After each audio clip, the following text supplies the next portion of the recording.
Doctor, allergy ಮತ್ತು asthma ಬಗ್ಗೆ ನನಗೂ ಒಂದು ಸ್ವಲ್ಪ ಇದರ ವಿಚಾರವಾಗಿ ಗೊತ್ತಿದೆ. ಆದರೆ ನಮ್ಮ ವೀಕ್ಷಕರಲ್ಲಿ ಬಹಳಷ್ಟು ಜನಕ್ಕೆ ಹಲವಾರು ಪ್ರಶ್ನೆಗಳಿರುತ್ತೆ, ಅನುಮಾನಗಳಿರ್ತವೆ.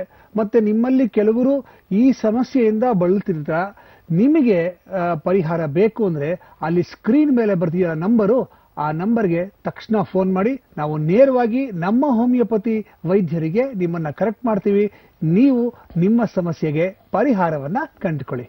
ಸೊ ನನ್ನ ಮೊದಲನೇ ಪ್ರಶ್ನೆ ನಿಮಗೆ, ಈ ಅಲರ್ಜಿ ಅಂದ ತಕ್ಷಣ ಜನ ಹೇಳ್ಬಿಡ್ತಾರೆ, ನನಗೆ ಕೋಲ್ಡ್ ಇಂದ ಅಲರ್ಜಿ ಆಯ್ತು, ಊಟದಿಂದ ಅಲರ್ಜಿ ಆಯ್ತು, ವೆದರ್ ಚೇಂಜ್ ಇಂದ ಅಲರ್ಜಿ ಆಯ್ತು ಅಂತ.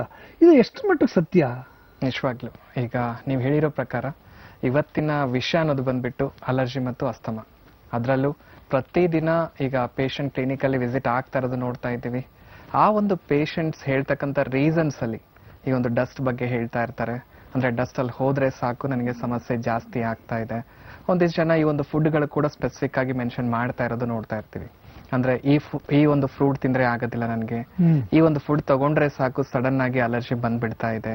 ಅಥವಾ ಇನ್ನೂ ಸ್ವಲ್ಪಷ್ಟು ಪೇಷಂಟ್ ಈ ಒಂದು ವೆದರ್ ಅಲ್ಲಿ ವ್ಯತ್ಯಾಸ ಆದಾಗ, ಈ ಒಂದು ಚಳಿಗಾಲ ಮಳೆಗಾಲ ಬಂದ್ರೆ ಸಾಕು ನನಗೆ ಅಲರ್ಜಿ ಆಗೋದು ಶುರು ಆಗ್ತಾ ಇದೆ.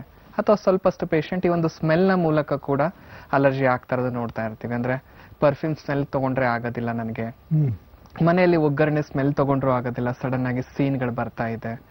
ಅಥವಾ ಈಗ ಒಂದು ಫ್ಲವರ್ ಸ್ಮೆಲ್ ತಗೊಂಡ್ರು ಆಗ್ತಾ ಇರೋದಿಲ್ಲ. ಈ ರೀತಿ ಹಲವಾರು ಕಾರಣಗಳನ್ನ ತಿಳಿಸ್ತಾ ಇರೋದು ನೋಡ್ತಾ ಇರ್ತೀವಿ. ಆದ್ರೆ ಇಲ್ಲಿ ಒಂದು ಪ್ರಶ್ನೆ ಏನಂದ್ರೆ, ಇದೇ ಒಂದು ಡಸ್ಟ್ ಅಲ್ಲಿ, ಇದೇ ಒಂದು ವೆದರ್ ಅಲ್ಲಿ, ಇದೇ ಒಂದು ಫುಡ್ ತಗೊಂಡು ಪ್ರತಿಯೊಬ್ರು ಬದುಕ್ತಾ ಇದ್ದೀವಿ. ಹಾಗಂತ ಎಲ್ಲರಿಗೂ ಈ ಅಲರ್ಜಿ ಅನ್ನೋದು ಕಾಡ್ತಾ ಇಲ್ಲ. ಸ್ವಲ್ಪಷ್ಟು ಜನರಲ್ಲಿ ಮಾತ್ರ ಈ ಅಲರ್ಜಿ ಅನ್ನೋದು ಬರ್ತಾ ಇದೆ. ಸೊ ಹಾಗಿದ್ದಲ್ಲಿ ಅಲರ್ಜಿ ಅನ್ನೋದು ಕಾಣ್ತಾ ಇದೆ ಅಂದ್ರೆ ಮೇಲ್ಗಡೆ ಇರೋ ಡಸ್ಟ್ ಆಗ್ಲಿ ಅಥವಾ ಫುಡ್ ಆಗ್ಲಿ ಇಲ್ಲಿ ಕಾರಣ ಆಗ್ತಾ ಇಲ್ಲ. ನಮ್ಮಲ್ಲಿರೋ ಈ ಒಂದು ಕೊರತೆಯ ಮೂಲಕ ಅಲರ್ಜಿ ಅನ್ನೋದು ಹುಟ್ಕೊಳ್ತಾ ಇದೆ. ಕೊರತೆ ಅನ್ನೋದು ಕಂಡಾಗ, ಈಗ ಕೊರತೆ ಬಗ್ಗೆ ಅದು ಹೇಳ್ಬೇಕು ಅಂದಲ್ಲಿ ಅಲರ್ಜಿಯಲ್ಲಿ ನಮ್ಮಲ್ಲಿರೋ ಈ ಒಂದು ರೋಗ ನಿರೋಧಕ ಶಕ್ತಿ ಅಂತ ಹೇಳ್ತೀವಿ.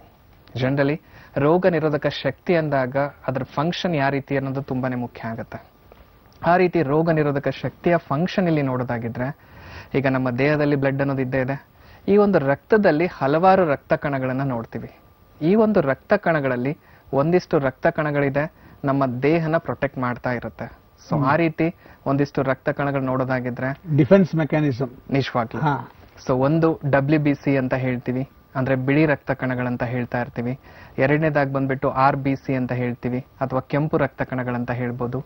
ಈ ಒಂದು ಸೆಲ್ಸ್ ಗಳ ಫಂಕ್ಷನ್ ಏನಾಗಿರುತ್ತೆ ಅಂದ್ರೆ, ಈಗ ಹೊರಗಡೆಯಿಂದ ಅಂದ್ರೆ ಥ್ರೂ ಡಸ್ಟ್ ಇಂದನೋ ಅಥವಾ ಫುಡ್ ಇಂದನೋ ಏನೋ ಒಂದು ಇನ್ಫೆಕ್ಷನ್ ಈಗ ದೇಹಕ್ಕೆ ಬಂದು ಇಫೆಕ್ಟ್ ಮಾಡ್ತಾ ಇದೆ ಅಂದಾಗ, ಆ ಒಂದು ಸೆಲ್ಸ್ ಗಳ ಕೆಲಸ ಆ ಒಂದು ಇನ್ಫೆಕ್ಷನ್ ನ ತಡೆ ಹಿಡಿಯೋದು ಅಥವಾ ಆ ಒಂದು ಇನ್ಫೆಕ್ಷನ್ ನ ಸಾಯಿಸ್ಬಿಟ್ಟು ದೇಹಕ್ಕೆ ಯಾವುದೇ ರೀತಿ ತೊಂದರೆ ಆಗದೆ ಇರೋ ತರ ದೇಹನ ಪ್ರೊಟೆಕ್ಟ್ ಮಾಡೋದು ಈ ಒಂದು ಸೆಲ್ಸ್ ಗಳ ಕೆಲಸ ಆಗ್ತಾ ಇರುತ್ತೆ. ಅಂದ್ರೆ ಯಾರ ದೇಹದಲ್ಲಿ ಈ ಒಂದು ಸೆಲ್ಸ್ ಗಳ ಫಂಕ್ಷನ್ ನಾರ್ಮಲ್ ಆಗಿ ನಡೀತಾ ಇದೆ, ಅದ್ರ ಸಂಖ್ಯೆ ಅನ್ನೋದು ನಾರ್ಮಲ್ ಆಗಿ ಮೇಂಟೈನ್ ಆಗ್ತಾ ಇದೆ, ಅವ್ರು ಏನೇ ಒಂದು ಫುಡ್ ತಗೊಂಡ್ರು, ಯಾವುದೇ ಒಂದು ಡಸ್ಟ್ ಅಲ್ಲಿ ತಿರುಗಾಡಿದ್ರು ಯಾವುದೇ ರೀತಿ ಸಮಸ್ಯೆ ಆಗ್ತಾ ಇಲ್ಲ. ಆದ್ರೆ ಯಾರಲ್ಲಿ ಇದೇ ಒಂದು ಸೆಲ್ಸ್ ಗಳ ಫಂಕ್ಷನ್ ದಿನೇ ದಿನೇ ಕಮ್ಮಿ ಆಗ್ತಾ ಬರ್ತಾ ಇದೆ, ಸಂಖ್ಯೆಯಲ್ಲಿ ವ್ಯತ್ಯಾಸ ಅನ್ನೋದು ಕಾಡ್ತಾ ಇದೆ, ಅವರಲ್ಲಿ ಕಾಡ್ತಕ್ಕಂತ ಒಂದು ಸಮಸ್ಯೆನೆ ಈ ಅಲರ್ಜಿ ಅಂತ ತಿಳಿಸ್ಬೋದು. ಅಲರ್ಜಿಗೆ ನಾವು ಇನ್ನೊಂದು ಹೆಸರಲ್ಲಿ ಹೇಳ್ತಾ ಇರ್ತೀವಿ, ಸೆನ್ಸಿಟಿವಿಟಿ ಅಂತ ಕರಿತಾ ಇರ್ತೀವಿ. ಅದನ್ನೇ ನಾವು ಸೂಕ್ಷ್ಮತೆ ಅನ್ನೋದು ಕೂಡ ಹೇಳ್ತಾ ಬರ್ಬೋದು. ಈ ರೀತಿ ಒಂದು ಅಲರ್ಜಿ ಅನ್ನೋದು ಶುರು ಆಗ್ತಾ ಇದೆ ಅಂದಾಗ, ಸೊ ಆ ಒಂದು ಅಲರ್ಜಿಯ ಜೊತೆಗೆ ಈಗ ಎಷ್ಟೋ ಜನ ಪೇಷಂಟ್ಸ್ ಕಂಪ್ಲೇಂಟ್ಸ್ ಕೂಡ ನೋಡ್ತಾ ಇರ್ತೀವಿ. ಸೊ ಮುಂಜಾನೆ ಎದ್ಕೊಳ್ಳೇನೆ ತುಂಬಾ ಸೀನ್ ಬಂದ್ಬಿಡುತ್ತೆ ಸರ್, ಒಂದು 10 ರಿಂದ 12 ಸೀನ್ ಬರ್ತಾ ಇರುತ್ತೆ ಕಂಟಿನ್ಯೂಸ್ ಆಗಿ, ಅಥವಾ ಮೂಗಿಂದ ಕಂಟಿನ್ಯೂಸ್ ಆಗಿ ನೀರ್ ಕಡಿತಾ ಇದೆ, ರಾತ್ರಿ ಮಲ್ಕೊಂಡಾಗ ಮೂಗ್ ಕಟ್ಕೊಂಡ್ಬಿಡುತ್ತೆ, ನನಗೆ ಉಸಿರಾಟ ಮಾಡೋದ್ರಲ್ಲೂ ಸಮಸ್ಯೆ ಆಗ್ತಿರುತ್ತೆ, ಅದ್ರ ಜೊತೆಗೆ ಮುಖ ಭಾರ ಅನ್ಸೋದು, ತಲೆನೋವು ಬರೋದು, ಅಥವಾ ಕಣ್ ಕೆಂಪಗೆ ಆಗ್ತಾ ಇದೆ, ಕಣ್ಣಲ್ಲಿ ನವೆ ಬರ್ತಾ ಇದೆ, ಗಂಟ್ಲಲ್ಲಿ ಕೆರೆತ ಕಾಣಿಸ್ತಾ ಇದೆ, ಅಥವಾ ಕೊನೆ ಹಂತದಲ್ಲಿ ಉಬ್ಸ ಕೂಡ ಕಾಣ್ತಾ ಇದೆ. ಸೊ ಈ ರೀತಿ ಹಲವಾರು ಸಿಂಪ್ಟಮ್ಸ್ ಗಳು ಹೇಳ್ತಾ ಇರೋದು ಪೇಷಂಟ್ ಅಲ್ಲಿ ನೋಡ್ತಾ ಇರ್ತೀವಿ. ಆದ್ರೆ ಇಷ್ಟೆಲ್ಲ ಲಕ್ಷಣಗಳು ಬಂದರೂ ಕೂಡ ಎಷ್ಟೋ ಜನ ಪೇಷಂಟ್ಸ್ ಯಾವ ರೀತಿ ಟ್ರೀಟ್ಮೆಂಟ್ ಅನ್ನೋದು ಪ್ರೊವೈಡ್ ಮಾಡ್ಕೊಳ್ತಾ ಇರ್ತಾರೆ ಅವ್ರಿಗೆ ಅಂದ್ರೆ, ಮೇಲ್ಗಡೆ ಏನ್ ಲಕ್ಷಣಗಳು ಕಾಣ್ತಾ ಇರುತ್ತೆ ಅದಕ್ಕೆ ಒಂದು ಟೆಂಪ್ರರಿ ರಿಲೀಫ್ ತಗೊಳ್ಳೋದಕ್ಕೆ ಮಾತ್ರೆಗಳನ್ನ ತಗೊಳ್ತಾ ಇರೋದು ನೋಡ್ತಾ ಇರ್ತೀವಿ. ಆ ಒಂದು ತಕ್ಕ ಮಟ್ಟದಲ್ಲಿ ಅದು ಕಂಟ್ರೋಲ್ ಕೂಡ ಬರ್ತಾ ಇರೋದು ಕೂಡ ನೋಡ್ತಾ ಇರ್ತೀವಿ. ಆದ್ರೆ ಆ ಒಂದು ಸಿಂಪ್ಟಮ್ಸ್ ಬರೋದಕ್ಕೆ ಒಳಗಡೆ ಏನ್ ಕಾರಣ ಇದೆ, ನಮ್ಮ ದೇಹದ ಒಂದು ಮೆಟಬಾಲಿಸಮ್ ಅಲ್ಲಿ ಏನ್ ವ್ಯತ್ಯಾಸಗಳಾಗಿದೆ ಅದನ್ನ ಸರಿಪಡಿಸೋದನ್ನ ಮರ್ತ್ಬಿಡ್ತಾರೆ. ಯಾವಾಗ ಕಾರಣನ ನಾವು ಹಾಗೆ ಬಿಡ್ತಾ ಇದೀವಿ ಅಂದಾಗ ಕಾಯಿಲೆ ಆ ಒಂದು ದಿನ ಹೋದಂಗೆ ಕಾಯಿಲೆ ಕೂಡ ಬೆಳೆಯೋದಕ್ಕೂ ಕೂಡ ಶುರು ಆಗ್ತಾ ಬರುತ್ತೆ. ಯಾವ ರೀತಿ ಆ ಕಾಯಿಲೆ ಬೆಳೀತಾ ಹೋಗುತ್ತೆ ಅದರಿಂದ ಸಮಸ್ಯೆಗಳು ಕೂಡ ಜಾಸ್ತಿ ಆಗ್ತಾ ಇರೋದು ನೋಡ್ತಾ ಇದ್ದೀವಿ. ಸೊ ಈ ರೀತಿ ಈ ಅಲರ್ಜಿ ಅನ್ನೋದು ಶುರು ಆಗ್ತಾ ಇದೆ ಅಂತ ತಿಳಿಸ್ಬೋದು. ಬಹಳ ಒಳ್ಳೆ ವಿಚಾರಗಳನ್ನ ಹೇಳ್ತಾ ಇದ್ದೀರಾ. ಒಂದು ಫೋನ್ ಕಾಲ್ ಇದೆ, ಅದನ್ನ ಅಟೆಂಡ್ ಮಾಡೋಣ. ಅವರ ಸಮಸ್ಯೆ ಏನು ಅಂತ ತಿಳ್ಕೊಳ್ಳೋಣ. ಹಲೋ. ಹಲೋ ಸರ್, ನಮಸ್ತೆ ಸರ್. ನಮಸ್ಕಾರ, ನಾನು ಸಿ ಕೈ ಚಂದ್ರ ಮಾತಾಡ್ತಿರೋದು. ತಾವು? ಸರ್, ನನ್ನ ಹೆಸರು ಶ್ರೀನಿವಾಸ್ ಅಂತ, ಭದ್ರಾವತಿಯಿಂದ ಫೋನ್ ಮಾಡ್ತಾ ಇದ್ದೀನಿ ಸರ್. ಶ್ರೀನಿವಾಸ್, ಭದ್ರಾವತಿಯಿಂದ. ಹೇಳಿ ಶ್ರೀನಿವಾಸ್, ನಿಮ್ಮ ಸಮಸ್ಯೆ ಏನು? ಸರ್, ಜಾಸ್ತಿ ಕೋಲ್ಡ್ ಆದಾಗ ಒಂಥರ ಉಪ್ಸ ಬರೋದು, ಮತ್ತೆ ಜಾಸ್ತಿ ನಡಿಯಕ್ಕಾಗಲ್ಲ. ಒಂದ್ 10 ನಿಮಿಷಕ್ಕೆಲ್ಲ ಜಾಸ್ತಿ ಓಡಾಡಿದ್ರೆ ಕುತ್ಕೋಬೇಕು ಅನ್ಸುತ್ತೆ. ಓಕೆ. ಮತ್ತೆ ಜಾಸ್ತಿ ಸುಸ್ತಾಗುತ್ತೆ ಸರ್. ಓಕೆ, ಕೋಲ್ಡ್ ಆದಾಗ ನಡಿಯಕ್ಕಾಗಲ್ಲ, ಸುಸ್ತಾಗತ್ತೆ, ದಮ್ ಬರುತ್ತೆ. ಹೌದು ಸರ್. ಓಕೆ, ನಮ್ಮ ಹೋಮಿಯೋಪತಿ ವೈದ್ಯರು ನಿಮಗೆ ಇದಕ್ಕೆ ಪರಿಹಾರವನ್ನ ಹೇಳ್ತಾರೆ, ಕೇಳಿ ಸರ್. ಶ್ರೀನಿವಾಸ್ ಅವರೇ, ನಮಸ್ತೆ. ಸರ್, ನಮಸ್ತೆ ಸರ್. ಹೇಳಿಪ್ಪ, ಏನ್ ಸಮಸ್ಯೆ ಆಗಿತ್ತು? ಸರ್, ಒಂದು 4-5 ಇಯರ್ಸ್ ಇಂದ ಸರ್ ಸಿಕ್ಕಾಪಟ್ಟೆ ಕೋಲ್ಡು ಮತ್ತೆ ಉಪ್ಸ ಬರೋದು, ಸಡನ್ ಆಗಿ ನಡಿಯಕ್ಕಾಗಲ್ಲ ಸರ್. ಒಂದು 5-10 ಮಿನಿಟ್ಸ್ ನಡೆದ್ರೆ ಒಂಥರ ಸುಸ್ತಾಗೋದು, ಆಯಾಸ ಆಗಂಗಾಗುತ್ತೆ ಸರ್. ಓಕೆ, ಈಗ ಎಷ್ಟು ದಿವಸ ಆಯ್ತು ಈಗ ಸ್ಟಾರ್ಟ್ ಆಗ್ಬಿಟ್ಟು? ಸರ್, 2-3 ಇಯರ್ಸ್ ಇಂದ ಇದೆ ಸರ್. ಬಟ್ ಇವಾಗ ರೀಸೆಂಟ್ ಒಂದು 15 ಡೇಸ್ ಇಂದ ಜಾಸ್ತಿ ಆಗಿದೆ ಸರ್. ಓಕೆ, ನಿಮ್ಮ ವಯಸ್ಸು ಎಷ್ಟೀಗ? Sir, 35 sir. 35 ವರ್ಷ. ಮತ್ತೆ ಟ್ರೀಟ್ಮೆಂಟ್ ಏನಾದ್ರು ತಗೋತಾ ಇದ್ದೀರಾ? ಸರ್, ಇಲ್ಲೇ ಇಂಗ್ಲಿಷ್ ಮೆಡಿಸಿನ್ ತಗೋತಾ ಇದೆ, ಡಾಕ್ಟರ್ ಕೊಟ್ಟಿದ್ರು. ಮತ್ತೆ ಬ್ಲಡ್ ರಿಪೋರ್ಟ್ಸ್ ಎಲ್ಲ ಮಾಡಿಸಿದೆ. ಅವ್ರೇನಿದ್ದಾರೆ, ಸ್ವಲ್ಪ ಜಾಸ್ತಿ ಆದ್ರೆ ನೆಬುಲೈಸೇಷನ್ಸ್ ಮಾಡಬೇಕಿಲ್ಲ, ಪಂಪ್ ಕೊಡಬೇಕು ಅಂತ ಹೇಳ್ತಿದ್ದಾರೆ ಸರ್. ಓಕೆ, ಈಗ ಉಬ್ಸ ಅನ್ನೋದು ಪ್ರತಿದಿನ ಕಾಣಿಸ್ತಾ ಇದೆನಾ, ಯಾವಾಗಾದ್ರೂ ಒಂದ್ಸಲ ಈ ತರ ಕಾಡ್ತಾ ಇರೋದು ನೋಡ್ತಾ ಸರ್? ಮಾರ್ನಿಂಗ್ ಟೈಮ್ ಜಾಸ್ತಿ ಇದೆ ಸರ್. ಓಕೆ ಓಕೆ, ತೊಂದರೆ ಇಲ್ಲ. ಸೊ ಈ ತರ ಒಂದು ಕಂಡೀಷನ್ ಅಲ್ಲಿ ನಾವು ಹೇಳ್ತಕ್ಕಂಥ ಅಥವಾ ಡಯಾಗ್ನೋಸ್ ಮಾಡೋದಾಗಿದ್ರೆ ಅಲರ್ಜಿಕ್ ಬ್ರಾಂಕೈಟಿಸ್ ಅಲ್ಲೂ ನೋಡ್ತಾ ಇರ್ತೀವಿ, ಅದೇ ತರ ಒಂದು ಅಸ್ತಮಾ ಕಂಡೀಷನ್ ಅಲ್ಲೂ ಕೂಡ ನೋಡ್ತಾ ಬರ್ಬೋದು. ಈಗ ಸಿಂಪ್ಟಮೆಟಿಕಲಿ ಮೇಲ್ಗಡೆ ಏನ್ ಲಕ್ಷಣಗಳು ಕಾಣ್ತಾ ಇದೆ, ಈಗ ಹೇಳ್ತಾ ಇದ್ರೆ ಉಬ್ಸ ತರ ಬರ್ತಾ ಇದೆ, ಜಾಸ್ತಿ ಹೊತ್ತು ನಡೆದಾಡಕ್ಕಾಗೋದಿಲ್ಲ. ಸೊ ಆ ಥರ ಬಂದಾಗ ಆ ತಕ್ಷಣಕ್ಕೆ ರಿಲೀಫ್ ತಗೊಳ್ಳೋದಕ್ಕೆ ಮೆಡಿಸಿನ್ಸ್ ಕೂಡ ನಾವು ತಗೋತಾ ಇರ್ತೀವಿ. ಆದರೆ ಒಂದು ಮರ್ತು ಹೋಗ್ತೀವಿ, ಈ ಮೇಲ್ಗಡೆ ಇಷ್ಟೆಲ್ಲ ಲಕ್ಷಣಗಳು ಬರ್ತಾ ಇದೆ ಅಂದರೆ ಒಳಗಡೆ ಏನೆಲ್ಲ ಕಾರಣಗಳಿದೆ, ಅದಕ್ಕೆ ಟ್ರೀಟ್ಮೆಂಟ್ ಅನ್ನೋದು ಪಡ್ಕೊಳ್ತಾ ಇಲ್ಲ ಅಂದಾಗ ಈ ಒಂದು ಕಾಯಿಲೆ ಹಂತ ಹಂತಕ್ಕೂ ಕೂಡ ಬೆಳೀತಾನೆ ಹೋಗ್ತಾ ಇರುತ್ತೆ. ಸೊ ಅದು ಬೆಳೀತಾ ಹೋದಷ್ಟು ಅದು ರಿಲೇಟೆಡ್ ಸಮಸ್ಯೆಗಳು ಇನ್ನೂ ಜಾಸ್ತಿನೇ ಆಗ್ತಾ ಇರುತ್ತೆ. ಅದರಲ್ಲೂ ಹಲವಾರು ಪೇಷಂಟ್ ಹೇಳ್ತಾ ಇರೋದು ನೋಡ್ತಾ ಇರ್ತೀವಿ, ಸ್ವಲ್ಪ ಚಳಿನೂ ತಡ್ಕೊಳಕ್ಕಾಗಲ್ಲ, ಸ್ವಲ್ಪ ಡಸ್ಟಲ್ಲಿ ಹೋದ್ರೂ ತಡ್ಕೊಳಕ್ಕಾಗಲ್ಲ. ಸೊ ಸ್ವಲ್ಪ ಡಸ್ಟಲ್ಲಿ ತಿರುಗಾಡಿದೀವ, ಅವತ್ತು ಉಸಿರಾಟದ ಸಮಸ್ಯೆ ಜಾಸ್ತಿನೇ ಆಗ್ತಾ ಹೋಗುತ್ತೆ. ಸೊ ಈ ಥರ ಇದ್ದಾಗ ಈಗ ಹೋಮಿಯೋಪತಿಕ್ ಲೈನ್ ಆಫ್ ಟ್ರೀಟ್ಮೆಂಟಲ್ಲಿ ನೋಡೋದಾಗಿದ್ರೆ ನಾನೋ ಜೆನೆಟಿಕ್ ಹೋಮಿಯೋಪತಿಕ್ ಮೆಡಿಸಿನ್ಸ್ ಅಂತ ಹೇಳ್ತೀವಿ. ಈ ಒಂದು ಕಾನ್ಸ್ಟಿಟ್ಯೂಷನಲ್ ಅಂದರೆ ನಿಮ್ಮ ಒಂದು ದೇಹಕ್ಕೆ ಅನುಗುಣವಾಗಿ ಈ ಒಂದು ಕಾಯಿಲೆ ಹುಟ್ಕೊಂಡಿರೋದಕ್ಕೆ ಏನೆಲ್ಲ ಕಾರಣಗಳಿರುತ್ತೆ ಅದನ್ನ ಸರಿಪಡಿಸೋದ್ರ ಜೊತೆಗೆ ಸಿಂಪ್ಟಮೆಟಿಕಲಿ ಮೇಲ್ಮಟ್ಟದಲ್ಲಿ ಏನೆಲ್ಲ ಸಮಸ್ಯೆಗಳು ಕಾಡ್ತಾ ಇದೆ ಹಂತ ಹಂತವಾಗಿ ಅದನ್ನು ಕೂಡ ತೆಗೆದುಹಾಕೋಕ್ಕೂ ಹೆಲ್ಪ್ ಆಗ್ತಾ ಇರುತ್ತೆ. ಟ್ರೀಟ್ಮೆಂಟ್ ಅನ್ನೋದಿದೆ, ಒಂದ್ಸಲ ನಮ್ಮ ಹೋಮಿಯೋಪತಿಗೆ ಬಂದು ಭೇಟಿಯಾಗಿ ಸೊ ಪ್ರೆಸೆಂಟ್ ಈಗ ಕಾಯಿಲೆ ಎಷ್ಟು ಮಟ್ಟಿಗೆ ಬೆಳ್ಕೊಂಡಿದೆ, ಆ ಕಾಯಿಲೆ ಎಷ್ಟು ಮಟ್ಟಿಗೆ ಬೆಳ್ಕೊಂಡಿದೆ ಅನ್ನೋದ್ರ ಜೊತೆಗೆ ಯಾವ ರೀತಿ ಟ್ರೀಟ್ಮೆಂಟ್ ಆಗತ್ತೆ ಇದೆ, ಏನು ಸಮಯ ಬೇಕಾಗ್ಬೋದು, ಈ ಎಲ್ಲ ಕ್ಲಿಯರ್ ಆಗಿ ಮಾಹಿತಿ ಅನ್ನೋದು ಕೊಡೋದ್ರ ಜೊತೆಗೆ ಒಂದು ಒಳ್ಳೆ ಟ್ರೀಟ್ಮೆಂಟ್ ಕೂಡ ಪ್ರೊವೈಡ್ ಮಾಡೋದ್ರಲ್ಲಿ ಹೆಲ್ಪ್ ಮಾಡ್ಬೋದು ನೋಡಿಪ್ಪ. ನಮಸ್ತೆ. Okay, thank you sir. ಗೊತ್ತಾಯ್ತಲ್ಲ ಏನ್ ಮಾಡ್ಬೇಕು ಅಂತ? ಹೌದು ಸರ್. ಬಹಳ ಸಂತೋಷ ನೀವು ಕಾಲ್ ಮಾಡಿದ್ದು. ನಿಮ್ಮ ಆರೋಗ್ಯ ನಿಜವಾಗಲೂ ಸರಿ ಹೋಗುತ್ತೆ, ಆರೋಗ್ಯವಂತರಾಗ್ತೀರಾ. All the best you. Thank you for calling. Okay, thank you sir. ಈ ಅಲರ್ಜಿಗಳು ಒಬ್ಬ ಮನುಷ್ಯನಲ್ಲಿ ಬರೋದಕ್ಕೆ ಮುಖ್ಯವಾದ ಕಾರಣ ಏನು? ಹೇಳಿದಾಗೆ ಅದು ರೋಗ ನಿರೋಧಕ ಶಕ್ತಿ ಕಡಿಮೆ ಆಗೋದು ಅಂತ ಒಂದು ಪಾಯಿಂಟ್. ಹೌದು, ಬಟ್ ಅದು ಯಾಕೆ ಕಡಿಮೆ ಆಗುತ್ತೆ ಮತ್ತು ಅದು ಹೆಂಗೆ ಅದು ಸ್ಟಾರ್ಟ್ ಆಗೋದು ದೇಹದಲ್ಲಿ? ಹೌದು, ಈಗ ರೋಗ ನಿರೋಧಕ ಶಕ್ತಿ ಅನ್ನೋದು ಕಮ್ಮಿ ಆಗೋದ್ರಿಂದ ಅಲರ್ಜಿ ಕಾಡ್ತಾ ಇದೆ. ಆದ್ರೆ ಆ ಒಂದು ರೋಗ ನಿರೋಧಕ ಶಕ್ತಿಯಲ್ಲಿ ವ್ಯತ್ಯಾಸ ಆಗೋದಕ್ಕೆ ಹಲವಾರು ಕಾರಣಗಳು ಪೇಷಂಟ್ ಅಲ್ಲಿ ನೋಡ್ತಾ ಇದ್ದೀವಿ. ಸೊ ಅದರಲ್ಲಿ ಮೊದಲನೇ ಕಾರಣ ನೋಡೋದಾಗಿದ್ರೆ ಈ ಫ್ಯಾಮಿಲಿ ಹಿಸ್ಟ್ರಿ ಅಂತ ಕೂಡ ಹೇಳ್ಬೋದು. ಈ ಒಂದು ಜೆನೆಟಿಕ್ ಟೆಂಡೆನ್ಸಿಯ ಮೂಲಕ ಈ ಒಂದು ಕಾಯಿಲೆ ಅನ್ನೋದು ಹುಟ್ಟತಾ ಇರೋದು ಕೂಡ ನೋಡ್ತಾ ಇದ್ದೀವಿ. ಸೊ ಆ ರೀತಿ ಜೆನೆಟಿಕ್ ಟೆಂಡೆನ್ಸಿಯಲ್ಲಿ ನೋಡೋದಾಗಿದ್ರೆ ಮನೆಯಲ್ಲಿ ತಂದೆ ತಾಯಿ ಆಗಿರ್ಬೋದು, ಅಜ್ಜಿ ತಾತ ಆಗಿರ್ಬೋದು, ಸೊ ಇವರಲ್ಲಿ ಆಲ್ರೆಡಿ ಒಂದು ಕಾಯಿಲೆಯಿಂದ ಬಳಲ್ತಾ ಇದ್ರು, ಅವ್ರ ಮೂಲಕ ಮಕ್ಕಳಲ್ಲಿ ಕೂಡ ಕಾಡೋದಕ್ಕೆ ಶುರು ಆಗೋದು. So on N average present generation ಅಲ್ಲಿ ಒಂದು ಅಲರ್ಜಿಯಿಂದ ಏನು ಸಫರ್ ಆಗ್ತಾ ಇದ್ದಾರೆ ಆಲ್ಮೋಸ್ಟ್ 25-30% ಜನ ಈ ಒಂದು ಫ್ಯಾಮಿಲಿ ಹಿಸ್ಟ್ರಿ ಮೂಲಕ ಸಫರ್ ಆಗ್ತಾ ಇರೋದು ನೋಡ್ತಾ ಇದ್ದೀವಿ. ಅದು ಬಿಟ್ರೆ ನೆಕ್ಸ್ಟ್ ಕಾರಣ ಅನ್ನೋದು ಬಂದ್ಬಿಟ್ಟು ಎನ್ವಿರಾನ್ಮೆಂಟಲ್ ಫ್ಯಾಕ್ಟರ್ಸ್ ಅಂತ ಹೇಳ್ತೀವಿ. ಸೊ ಈಗ ಎನ್ವಿರಾನ್ಮೆಂಟಲ್ ಫ್ಯಾಕ್ಟರ್ಸ್ ಅಲ್ಲಿ ನೋಡೋದಾಗಿದ್ರೆ ಫಸ್ಟ್ ಅಂಡ್ ಫಾರ್ಮೋಸ್ಟ್ ನಮ್ಮ ಒಂದು ಲೈಫ್ ಸ್ಟೈಲ್ ಅಂತಾನೆ ಹೇಳ್ಬೋದು. ನಮ್ಮ ಜೀವನ ಶೈಲಿ ಕೂಡ ಈ ಒಂದು ಕಾಯಿಲೆಗೆ ಕಾರಣ ಆಗ್ತಾ ಇರೋದು, ತುತ್ತ ಆಗ್ತಾ ಇರೋದು ನೋಡ್ತಾ ಇದ್ದೀವಿ. ಯಾಕಂದ್ರೆ ಯಾವುದೇ ರೀತಿ ಫಿಸಿಕಲ್ ಆಕ್ಟಿವಿಟೀಸ್ ಅನ್ನೋದಿಲ್ಲ, ಒಂದು ಸೆಡೆಂಟ್ರಿ ಲೈಫ್ನ ನಾವು ಲೀಡ್ ಮಾಡ್ತಾ ಇರೋದು ನೋಡ್ತಾ ಇದ್ದೀವಿ. ಯಾವಾಗ ಫಿಸಿಕಲ್ ಮೂವ್ಮೆಂಟ್ಸೇ ಇಲ್ಲ, ಫಿಸಿಕಲ್ ಆಕ್ಟಿವಿಟೀಸ್ ದಿನೇ ದಿನೇ ಕಮ್ಮಿ ಆಗ್ತಾ ಇದೆ ಅಂದಾಗ ಅದ್ರ ಮೂಲಕ ನಮ್ಮ ದೇಹದ ಮೇಲೂ ಕೂಡ ಅದ್ರ ಪರಿಣಾಮ ಅನ್ನೋದು ಬಿದ್ದೇ ಬೀಳುತ್ತೆ. ಅದರಲ್ಲೂ ಫಾಸ್ಟ್ ಲೈಫ್ ಅಂತ ಹೇಳ್ತೀವಿ, ಫಾಸ್ಟ್ ಜನರೇಷನ್ ಅಂತ ಹೇಳ್ತೀವಿ. ಅದ್ರ ಜೊತೆಗೆ ಈಗ ಫಾಸ್ಟ್ ಫುಡ್ ಅನ್ನೋದು ತುಂಬಾನೇ ಅಳವಡಿಸ್ಕೊಳ್ತಾ ಇದ್ದೀವಿ. ಅಂದ್ರೆ ದೇಹಕ್ಕೆ ಏನ್ ಅಗತ್ಯ ಇದೆ ಅದನ್ನ ಬಿಟ್ಬಿಡ್ತಾ ಇದ್ದೀವಿ. ನಾಲಿಗೆಗೆ ಏನು ಟೇಸ್ಟ್ ಅನಿಸ್ತಾ ಇದೆ ಆ ತರ ಫುಡ್ಗಳನ್ನೇ ಜಾಸ್ತಿ ತಗೋತಾ ಇದ್ದೀವಿ. ಈ ತರ ಫುಡ್ಗಳನ್ನ ನಾವು ಜಾಸ್ತಿ ಪ್ರಿಫರ್ ಮಾಡ್ತಾ ಬಂದಲ್ಲಿ, ದೇಹಕ್ಕೆ ಯಾವ್ದು ಅಗತ್ಯ ಇಲ್ಲ ಆ ತರ ಫುಡ್ಗಳನ್ನೇ ನಾವು ಕಂಟಿನ್ಯೂಸ್ ಆಗಿ ತಗೊಳ್ತಾ ಬಂದಲ್ಲಿ ದೇಹದಲ್ಲಿ ಈ ಒಂದು ಕೊಬ್ಬಿನಂಶ ಕೂಡ ದಿನೇ ದಿನೇ ಬೆಳೀತಾನೆ ಹೋಗುತ್ತೆ. ಅದರಲ್ಲೂ ಈ ಜಂಕ್ ಫುಡ್ಸ್ ಆಗಿರ್ಬೋದು, ಬೇಕರಿ ಐಟಮ್ಸ್ ಆಗಿರ್ಬೋದು, ಪಿಜ್ಜಾ ಬರ್ಗರ್ಸ್ ಆಗಿರ್ಬೋದು, ಚಿಕ್ಕ ಮಕ್ಕಳಲ್ಲಿ ತುಂಬಾನೇ ಹ್ಯಾಬಿಚುವೇಟ್ ಆಗ್ತಾ ಇದ್ದಾರೆ ಈ ತರ ಒಂದು ಫುಡ್ಗಳಿಗೆ. ಆ ತರ ಫುಡ್ ಅನ್ನೋದು ರೆಗ್ಯುಲರ್ ಆಗಿ ಕನ್ಸ್ಯೂಮ್ ಮಾಡ್ತಾ ಬಂದಲ್ಲಿ ಅದ್ರ ಮೂಲಕ ನಮ್ಮ ದೇಹದಲ್ಲಿರೋ ಮೆಟಬಾಲಿಸಮ್ ಮೇಲೂ ಕೂಡ ಅದ್ರ ಪರಿಣಾಮ ಅನ್ನೋದು ಬಿದ್ದೇ ಬೀಳುತ್ತೆ. ಸೊ ಅದ್ರ ಮೂಲಕ ಎಷ್ಟೋ ಜನ ಅರ್ಲಿಯರ್ ಏಜ್ ಅಲ್ಲೇ, ಚಿಕ್ಕ ಮಕ್ಕಳಲ್ಲೇ ಈ ಅಲರ್ಜಿ ಅಥವಾ ಅಸ್ತಮಾನ ಕಾಯಿಲೆಗೆ ಈಡಾಗ್ತಾ ಇರೋದು ನೋಡ್ತಾ ಇದ್ದೀವಿ. ಹಾಗಾಗಿ ಆದಷ್ಟು ಮನೆ ಫುಡ್ನ ಜಾಸ್ತಿ ಪ್ರಿಫರ್ ಮಾಡೋದು ತುಂಬಾನೇ ಇಂಪಾರ್ಟೆಂಟ್ ಇದೆ. ಅದ್ರ ಜೊತೆಗೆ ನಮ್ಮ ದೇಹಕ್ಕೆ ಏನ್ ಅಗತ್ಯ ಇದೆ ಅದನ್ನ ನಾವು ರೆಗ್ಯುಲರ್ ಆಗಿ ಕನ್ಸ್ಯೂಮ್ ಮಾಡ್ತಾ ಬಂದಲ್ಲಿ ಈ ಒಂದು ಕಾಯಿಲೆಗಳಿಂದ ದೂರ ಇರೋದಕ್ಕೂ ಸಾಧ್ಯ ಆಗುತ್ತೆ. ಅದರಲ್ಲೂ ಈ ತರ ಒಂದು ಫುಡ್ ತಗೊಂಡಾಗ ಮಕ್ಕಳಿಂದ ವೃದ್ಧರವರೆಗೂ ಪ್ರತಿಯೊಬ್ಬರಲ್ಲೂ ನೋಡ್ತಾ ಇದ್ದೀವಿ ಈ ಸ್ಥೂಲಕಾಯ ಅಥವಾ ಒಬಾಸಿಟಿ ಅನ್ನೋ ಓವರ್ ವೇಟ್ ಅನ್ನೋದು ಪ್ರತಿಯೊಬ್ಬರಲ್ಲೂ ಕಾಡ್ತಾ ಇದೆ. ಸೊ ದೇಹದ ತೂಕ ಬೆಳೀತಾ ಹೋದಷ್ಟು ಆ ತೂಕದ ಏನ್ ಪ್ರೆಷರ್ ಬಾಡಿ ಮೇಲೆ ಬೀಳ್ತಾ ಇದೆ, ನಮ್ಮ ದೇಹದಲ್ಲಿರೋ ಪ್ರತಿಯೊಂದು ಆರ್ಗನ್ಸ್ಗಳ ಮೇಲೂ ಕೂಡ ಅದ್ರ ಇಫೆಕ್ಟ್ ಅನ್ನೋದು ಆಗ್ತಾ ಇದೆ. ಹಾಗಾಗಿ ಎಷ್ಟೋ ಜನ ಶುಗರ್ ಅನ್ನೋದು ಅರ್ಲಿಯರ್ ಏಜ್ ಅಲ್ಲೇ ಬಳಲ್ತಾ ಇರೋದು ನೋಡ್ತಾ ಇದ್ದೀವಿ. ಆರ್ಥರೈಟಿಸ್ ಅಂದ್ರೆ ಸಂಧಿವಾತದ ಕಾಯಿಲೆ ಕೂಡ ಅರ್ಲಿಯರ್ ಏಜ್ ಅಲ್ಲೇ ಬರ್ತಾ ಇರೋದು ನೋಡ್ತಾ ಇದ್ದೀವಿ. ಅದೇ ತರ ಅಲರ್ಜಿ ಅಸ್ತಮಾ ಆಗಿರ್ಬೋದು, ಥೈರಾಯ್ಡ್ ಆಗಿರ್ಬೋದು, ಅಥವಾ ಮಹಿಳೆಯರಲ್ಲಿ ಒಂದು PCOD ಸಮಸ್ಯೆ ಆಗಿರ್ಬೋದು, ಹಲವಾರು ಕಾಯಿಲೆಗೆ ಈಡಾಗ್ತಾ ಇದೆ. ಹಾಗಾಗಿ ವೇಟ್ ನ ಆದಷ್ಟು ನಾವು ಕಂಟ್ರೋಲ್ ಇಡ್ತಾ ಬಂದಲ್ಲಿ ಕಾಯಿಲೆಗಳಿಂದ ದೂರ ಇರೋದಕ್ಕೂ ಸಾಧ್ಯ ಆಗಿರುತ್ತೆ. ಸೊ ಆ ರೀತಿ ನಮ್ಮ ವೇಟ್ ನ ಕರೆಕ್ಟ್ ಆಗಿ ನಾವು ಕ್ಯಾಲ್ಕುಲೇಟ್ ಮಾಡಬೇಕು ಅಂದಲ್ಲಿ BMI ಅಂತ ಹೇಳ್ತೀವಿ, ಅಂದ್ರೆ ಬಾಡಿ ಮಾಸ್ ಇಂಡೆಕ್ಸ್ ಅಂತ ಹೇಳ್ತೀವಿ. ಸೊ ಜನರಲಿ 18 ಇಂದ ಅಪ್ ಟು 28 ವರೆಗೂ ಅದನ್ನ ನಾರ್ಮಲ್ ಅಂತ ಕನ್ಸಿಡರ್ ಮಾಡ್ತೀವಿ. ಯಾವಾಗ ಅದು 28 ಗಿಂತಲೂ ಜಾಸ್ತಿ ಆಗ್ತಾ ಇದೆ, ಹಾಗೆ ಆ ಒಂದು BMI ಬೆಳೀತಾ ಹೋಗ್ತಾ ಇದೆ ಅನ್ನೋ ಕಂಡೀಷನ್ ಈ ಒಂದು ಓವರ್ ವೇಟ್ ಅಥವಾ ಒಬಾಸಿಟಿಯಲ್ಲಿ ನೋಡ್ತಾ ಇರ್ತೀವಿ. ಸೊ ಅದ್ರ ಮೂಲಕ ಎಷ್ಟೋ ಜನ ಈ ಒಂದು ಕಾಯಿಲೆಗಳಿಗೆ ಈಡಾಗ್ತಾ ಇರೋದು. ಹಾಗಾಗಿ ಆದಷ್ಟು ನಮ್ಮ ದೇಹದ ತೂಕನ ಕಂಟ್ರೋಲ್ ಇಡ್ತಾ ಬಂದಲ್ಲಿ ಕಾಯಿಲೆಗಳಿಂದ ದೂರ ಇರೋದಕ್ಕೂ ಕೂಡ ಸಾಧ್ಯ ಆಗ್ತಾ ಇರುತ್ತೆ. ಅದ್ರ ಜೊತೆಗೆ ಇನ್ನೊಂದು ನಾವು ಮಾಡ್ತಕ್ಕಂಥ ಕೆಲಸ ಕೂಡ ಈ ಒಂದು ಕಾಯಿಲೆಗಳಿಗೆ ಈಡಾಗ್ತಾ ಇರೋದು ನೋಡ್ತಾ ಇದ್ದೀವಿ. ಈಗ ಟ್ರಾಫಿಕ್ ಪೊಲೀಸ್ ಆಗಿರ್ಬೋದು, ಕಂಟಿನ್ಯೂಸ್ ಆಗಿ ಆ ಒಂದು ಪೊಲ್ಯೂಷನ್ಗೆ ಎಕ್ಸ್ಪೋಸ್ ಆಗ್ತಾನೆ ಇರಬೇಕು. ಅದೇ ತರ ಎಷ್ಟೋ ಜನ ಈ ಒಂದು ಕೆಮಿಕಲ್ ಇಂಡಸ್ಟ್ರಿಯಲ್ಲೂ ಕೂಡ ಕೆಲಸ ಮಾಡ್ತಾ ಇರೋದು ನೋಡ್ತಾ ಇದ್ದೀವಿ.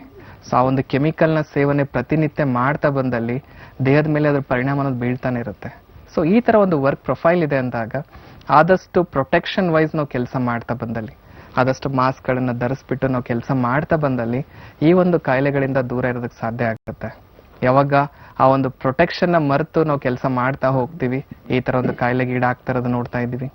ಅದ್ರ ಜೊತೆಗೆ ಈಗ ಕಾಮನ್ ಆಗಿ ನೋಡ್ತಾ ಇದ್ದೀವಿ, ಒಂದು ತಲೆನೋವು ಬಂತ ಮಾತ್ರೆ ತಗೋತೀವಿ, ಮೈಕೆ ನೋವು ಬಂತ ಮಾತ್ರೆ ತಗೋತೀವಿ, ಜ್ವರ ಬಂತ ಮಾತ್ರೆ ತಗೋತೀವಿ. ಅಂದ್ರೆ ಯಾವುದೇ ಡಾಕ್ಟರ್ನ ಕನ್ಸಲ್ಟ್ ಆಗದೆ ಮೆಡಿಕಲ್ಗೆ ಡೈರೆಕ್ಟ್ ಆಗಿ ಹೋಗಿ ನಾವು ಎಷ್ಟೊಂದು ಮಾತ್ರೆಗಳನ್ನ ತಗೊಳ್ತಾ ಇರೋದು ನೋಡ್ತಾ ಇದ್ದೀವಿ.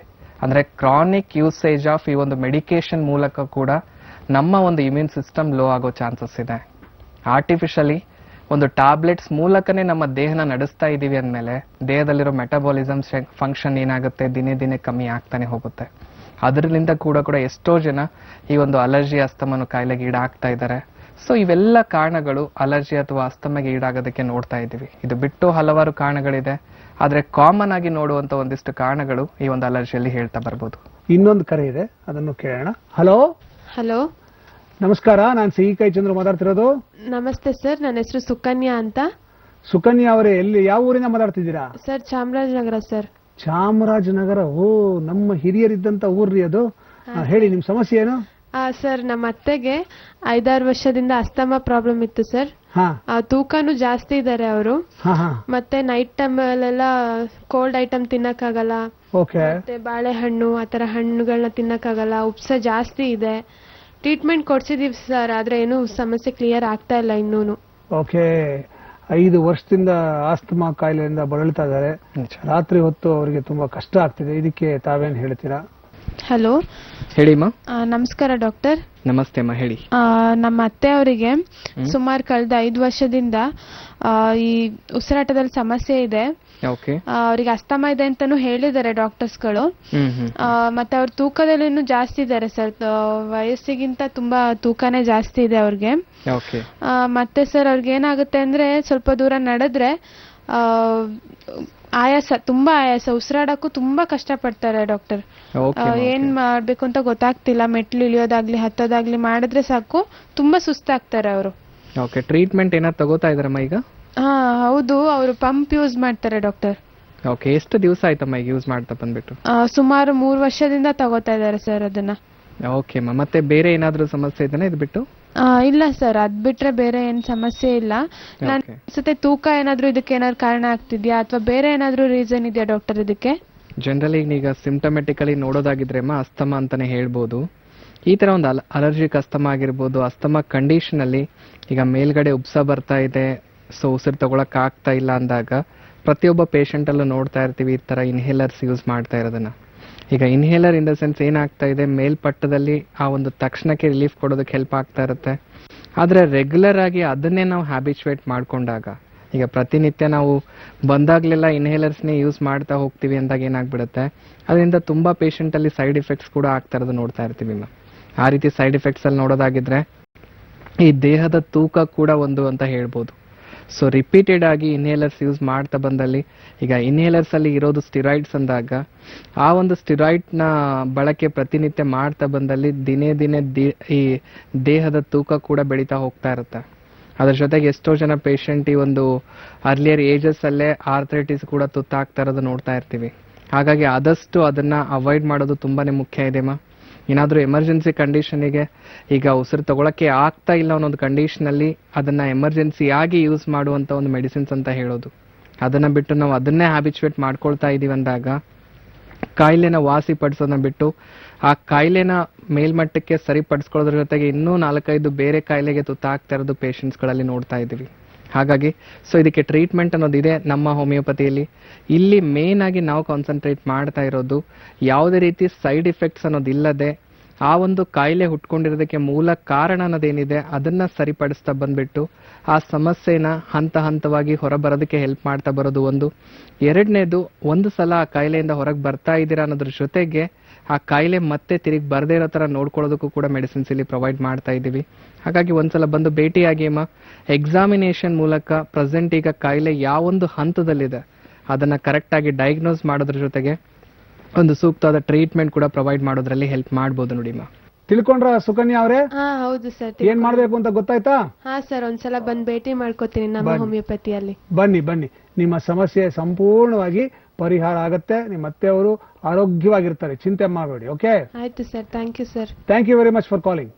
ನಾವು ಸೆಲ್ಫ್ ಮೆಡಿಕೇಶನ್ ಮಾಡ್ಕೊಳ್ಳೋದನ್ನ ಬಿಡಬೇಕು, ಸರಿಯಾದ ಆಹಾರವನ್ನ ಸೇವಿಸಬೇಕು, ಮತ್ತು ನಾವು ಈ ಸೆಡೆಂಟರಿ ಲೈಫ್ ಬಿಟ್ಟು ಸ್ವಲ್ಪ ಫಿಸಿಕಲ್ ಆಕ್ಟಿವಿಟಿ ಇಟ್ಕೋಬೇಕು. ಇವೆಲ್ಲ ನಾವು ಮಾಡ್ತಾ ಹೋದ್ರೆ ನಮಗೆ ಈ ಅಲರ್ಜಿ ಅನ್ನುವ ಸಮಸ್ಯೆಗಳು ಬರೋದಿಲ್ಲ ಅಲ್ವಾ? ಯಾಕಂದ್ರೆ ನಮ್ಮ ರೋಗ ನಿರೋಧಕ ಶಕ್ತಿ ಅಭಿವೃದ್ಧಿ ಆಗತ್ತೆ. ಹಾಗಾಗಿ ಬೇಕಾದಷ್ಟು ಕಾಯಿಲೆಗಳು ಬರೋದನ್ನ ತಡಿಬಹುದು. ಅದನ್ನ ನಾವು ಅರ್ಥ ಮಾಡ್ಕೊಂಡ್ರೆ ಬಹಳ ಒಳ್ಳೇದು ಅನ್ಸುತ್ತೆ. ಮತ್ತೆ ಈಗ ಒಂದ್ ವೇಳೆ ಒಬ್ಬರಿಗೆ ಏನೋ ಒಂದು ಅಲರ್ಜಿ ಶುರುವಾಯ್ತು, ಈ ಅಲರ್ಜಿ ಶುರು ಆದ್ಮೇಲೆ ಅದು ದೇಹಕ್ಕೆ ಯಾವ್ಯಾವ ರೀತಿ ಪರಿಣಾಮಗಳನ್ನ ಬೀರುತ್ತೆ? ನಿಜವಾಗ್ಲು ಒಂದ್ಸಲ ಅಲರ್ಜಿ ಅನ್ನೋದು ಶುರು ಆಗ್ತಾ ಇದೆ ಅಂದಾಗ ಸೊ 2 ಪಾರ್ಟ್ಗಳಿಗೆ ತುಂಬಾನೇ ಇಫೆಕ್ಟ್ ಮಾಡುವಂಥದ್ದು ಅಲರ್ಜಿ. ಒಂದು, ಸ್ಕಿನ್ ಲೆವೆಲ್ ಅಲ್ಲಿ ಈ ಒಂದು ಕಾಯಿಲೆ ಹರಡ್ತಾ ಇರೋದು ನೋಡ್ತಾ ಇದ್ದೀವಿ. ಇನ್ನೊಂದು, ರೆಸ್ಪಿರೇಟರಿ ಸಿಸ್ಟಮ್ಗೆ ಈ ಒಂದು ಕಾಯಿಲೆ ಇಫೆಕ್ಟ್ ಮಾಡ್ತಾ ಇರೋದು ನೋಡ್ತಾ ಇದ್ದೀವಿ. ಈಗ ಸ್ಕಿನ್ ಲೆವೆಲ್ ಅಲ್ಲಿ ನೋಡೋದಾಗಿದ್ರೆ ಸೊ ಚರ್ಮ ಅನ್ನೋದು ನಮ್ಮ ದೇಹಕ್ಕೆ ಎಷ್ಟು ಮುಖ್ಯ ಅನ್ನೋದು ತುಂಬಾನೇ ಇಂಪಾರ್ಟೆಂಟ್. ಯಾಕಂದ್ರೆ ನಮ್ಮ ದೇಹನ ಪ್ರೊಟೆಕ್ಟ್ ಮಾಡ್ತಾ ಇರೋದೇ, ನಮ್ಮ ಬಾಡಿನ ಪ್ರೊಟೆಕ್ಟ್ ಮಾಡ್ತಾ ಇರೋದೇ ಈ ಚರ್ಮ. ಪ್ರತಿನಿತ್ಯ ಈ ಒಂದು ಡಸ್ಟ್ಗೆ, ಎನ್ವಿರಾನ್ಮೆಂಟ್ಗೆ ಎಕ್ಸ್ಪೋಸ್ ಆಗ್ತಾನೆ ಇರುತ್ತೆ. ಅದರಿಂದ ಎಷ್ಟೋ ಒಂದು ಇನ್ಫೆಕ್ಷನ್ಗೆ ನಮ್ಮ ದೇಹ ಎಕ್ಸ್ಪೋಸ್ ಆದ್ರೂ ಕೂಡ ದೇಹಕ್ಕೆ ಯಾವುದೇ ರೀತಿ ತೊಂದರೆ ಆಗದೆ ದೇಹನ ಪ್ರೊಟೆಕ್ಟ್ ಮಾಡ್ತಾ ಇರೋದು ಈ ಸ್ಕಿನ್. ಯಾವಾಗ ಅದೇ ಒಂದು ಸ್ಕಿನ್ ಅಲ್ಲೇ ಅಲರ್ಜಿ ಅನ್ನೋದು ಹುಟ್ಕೊಳ್ತಾ ಇದೆ ಅಂದ್ರೆ ತುಂಬಾ ಕಾಮನ್ ಆಗಿ ಇಫೆಕ್ಟ್ ಆಗ್ತಕ್ಕಂಥ ಒಂದು ಅಲರ್ಜಿ ಅಂದ್ರೆ ಅಲರ್ಜಿಕ್ ಆರ್ಟಿಕೇರಿಯಾ ಅಂತ ಕರಿತೀವಿ. ಈ ಒಂದು ಅಲರ್ಜಿಕ್ ಆರ್ಟಿಕೇರಿಯಾ ಒಂದು ಕಂಡೀಷನ್ ಅಲ್ಲಿ ಸಿಂಪ್ಟಮೆಟಿಕಲಿ ನೋಡೋದಾಗಿದ್ರೆ ರಿಪೀಟೆಡ್ ಆಗಿ ಒಂದು ರೆಡ್ ರ್ಯಾಷಸ್ ಆಗ್ತಾ ಇರುತ್ತೆ ದೇಹದ ಮೇಲೆ. ಆ ರ್ಯಾಷಸ್ ಎಲ್ಲೆಲ್ಲಾಗಿದೆ ಅಲ್ಲಿ ತುಂಬಾನೇ ಇಚ್ಚಿಂಗ್ ಆಗಿರ್ಬೋದು, ಬರ್ನಿಂಗ್ ಸೆನ್ಸೇಷನ್ ಅದು ಕಾಡ್ತಾ ಇರುತ್ತೆ.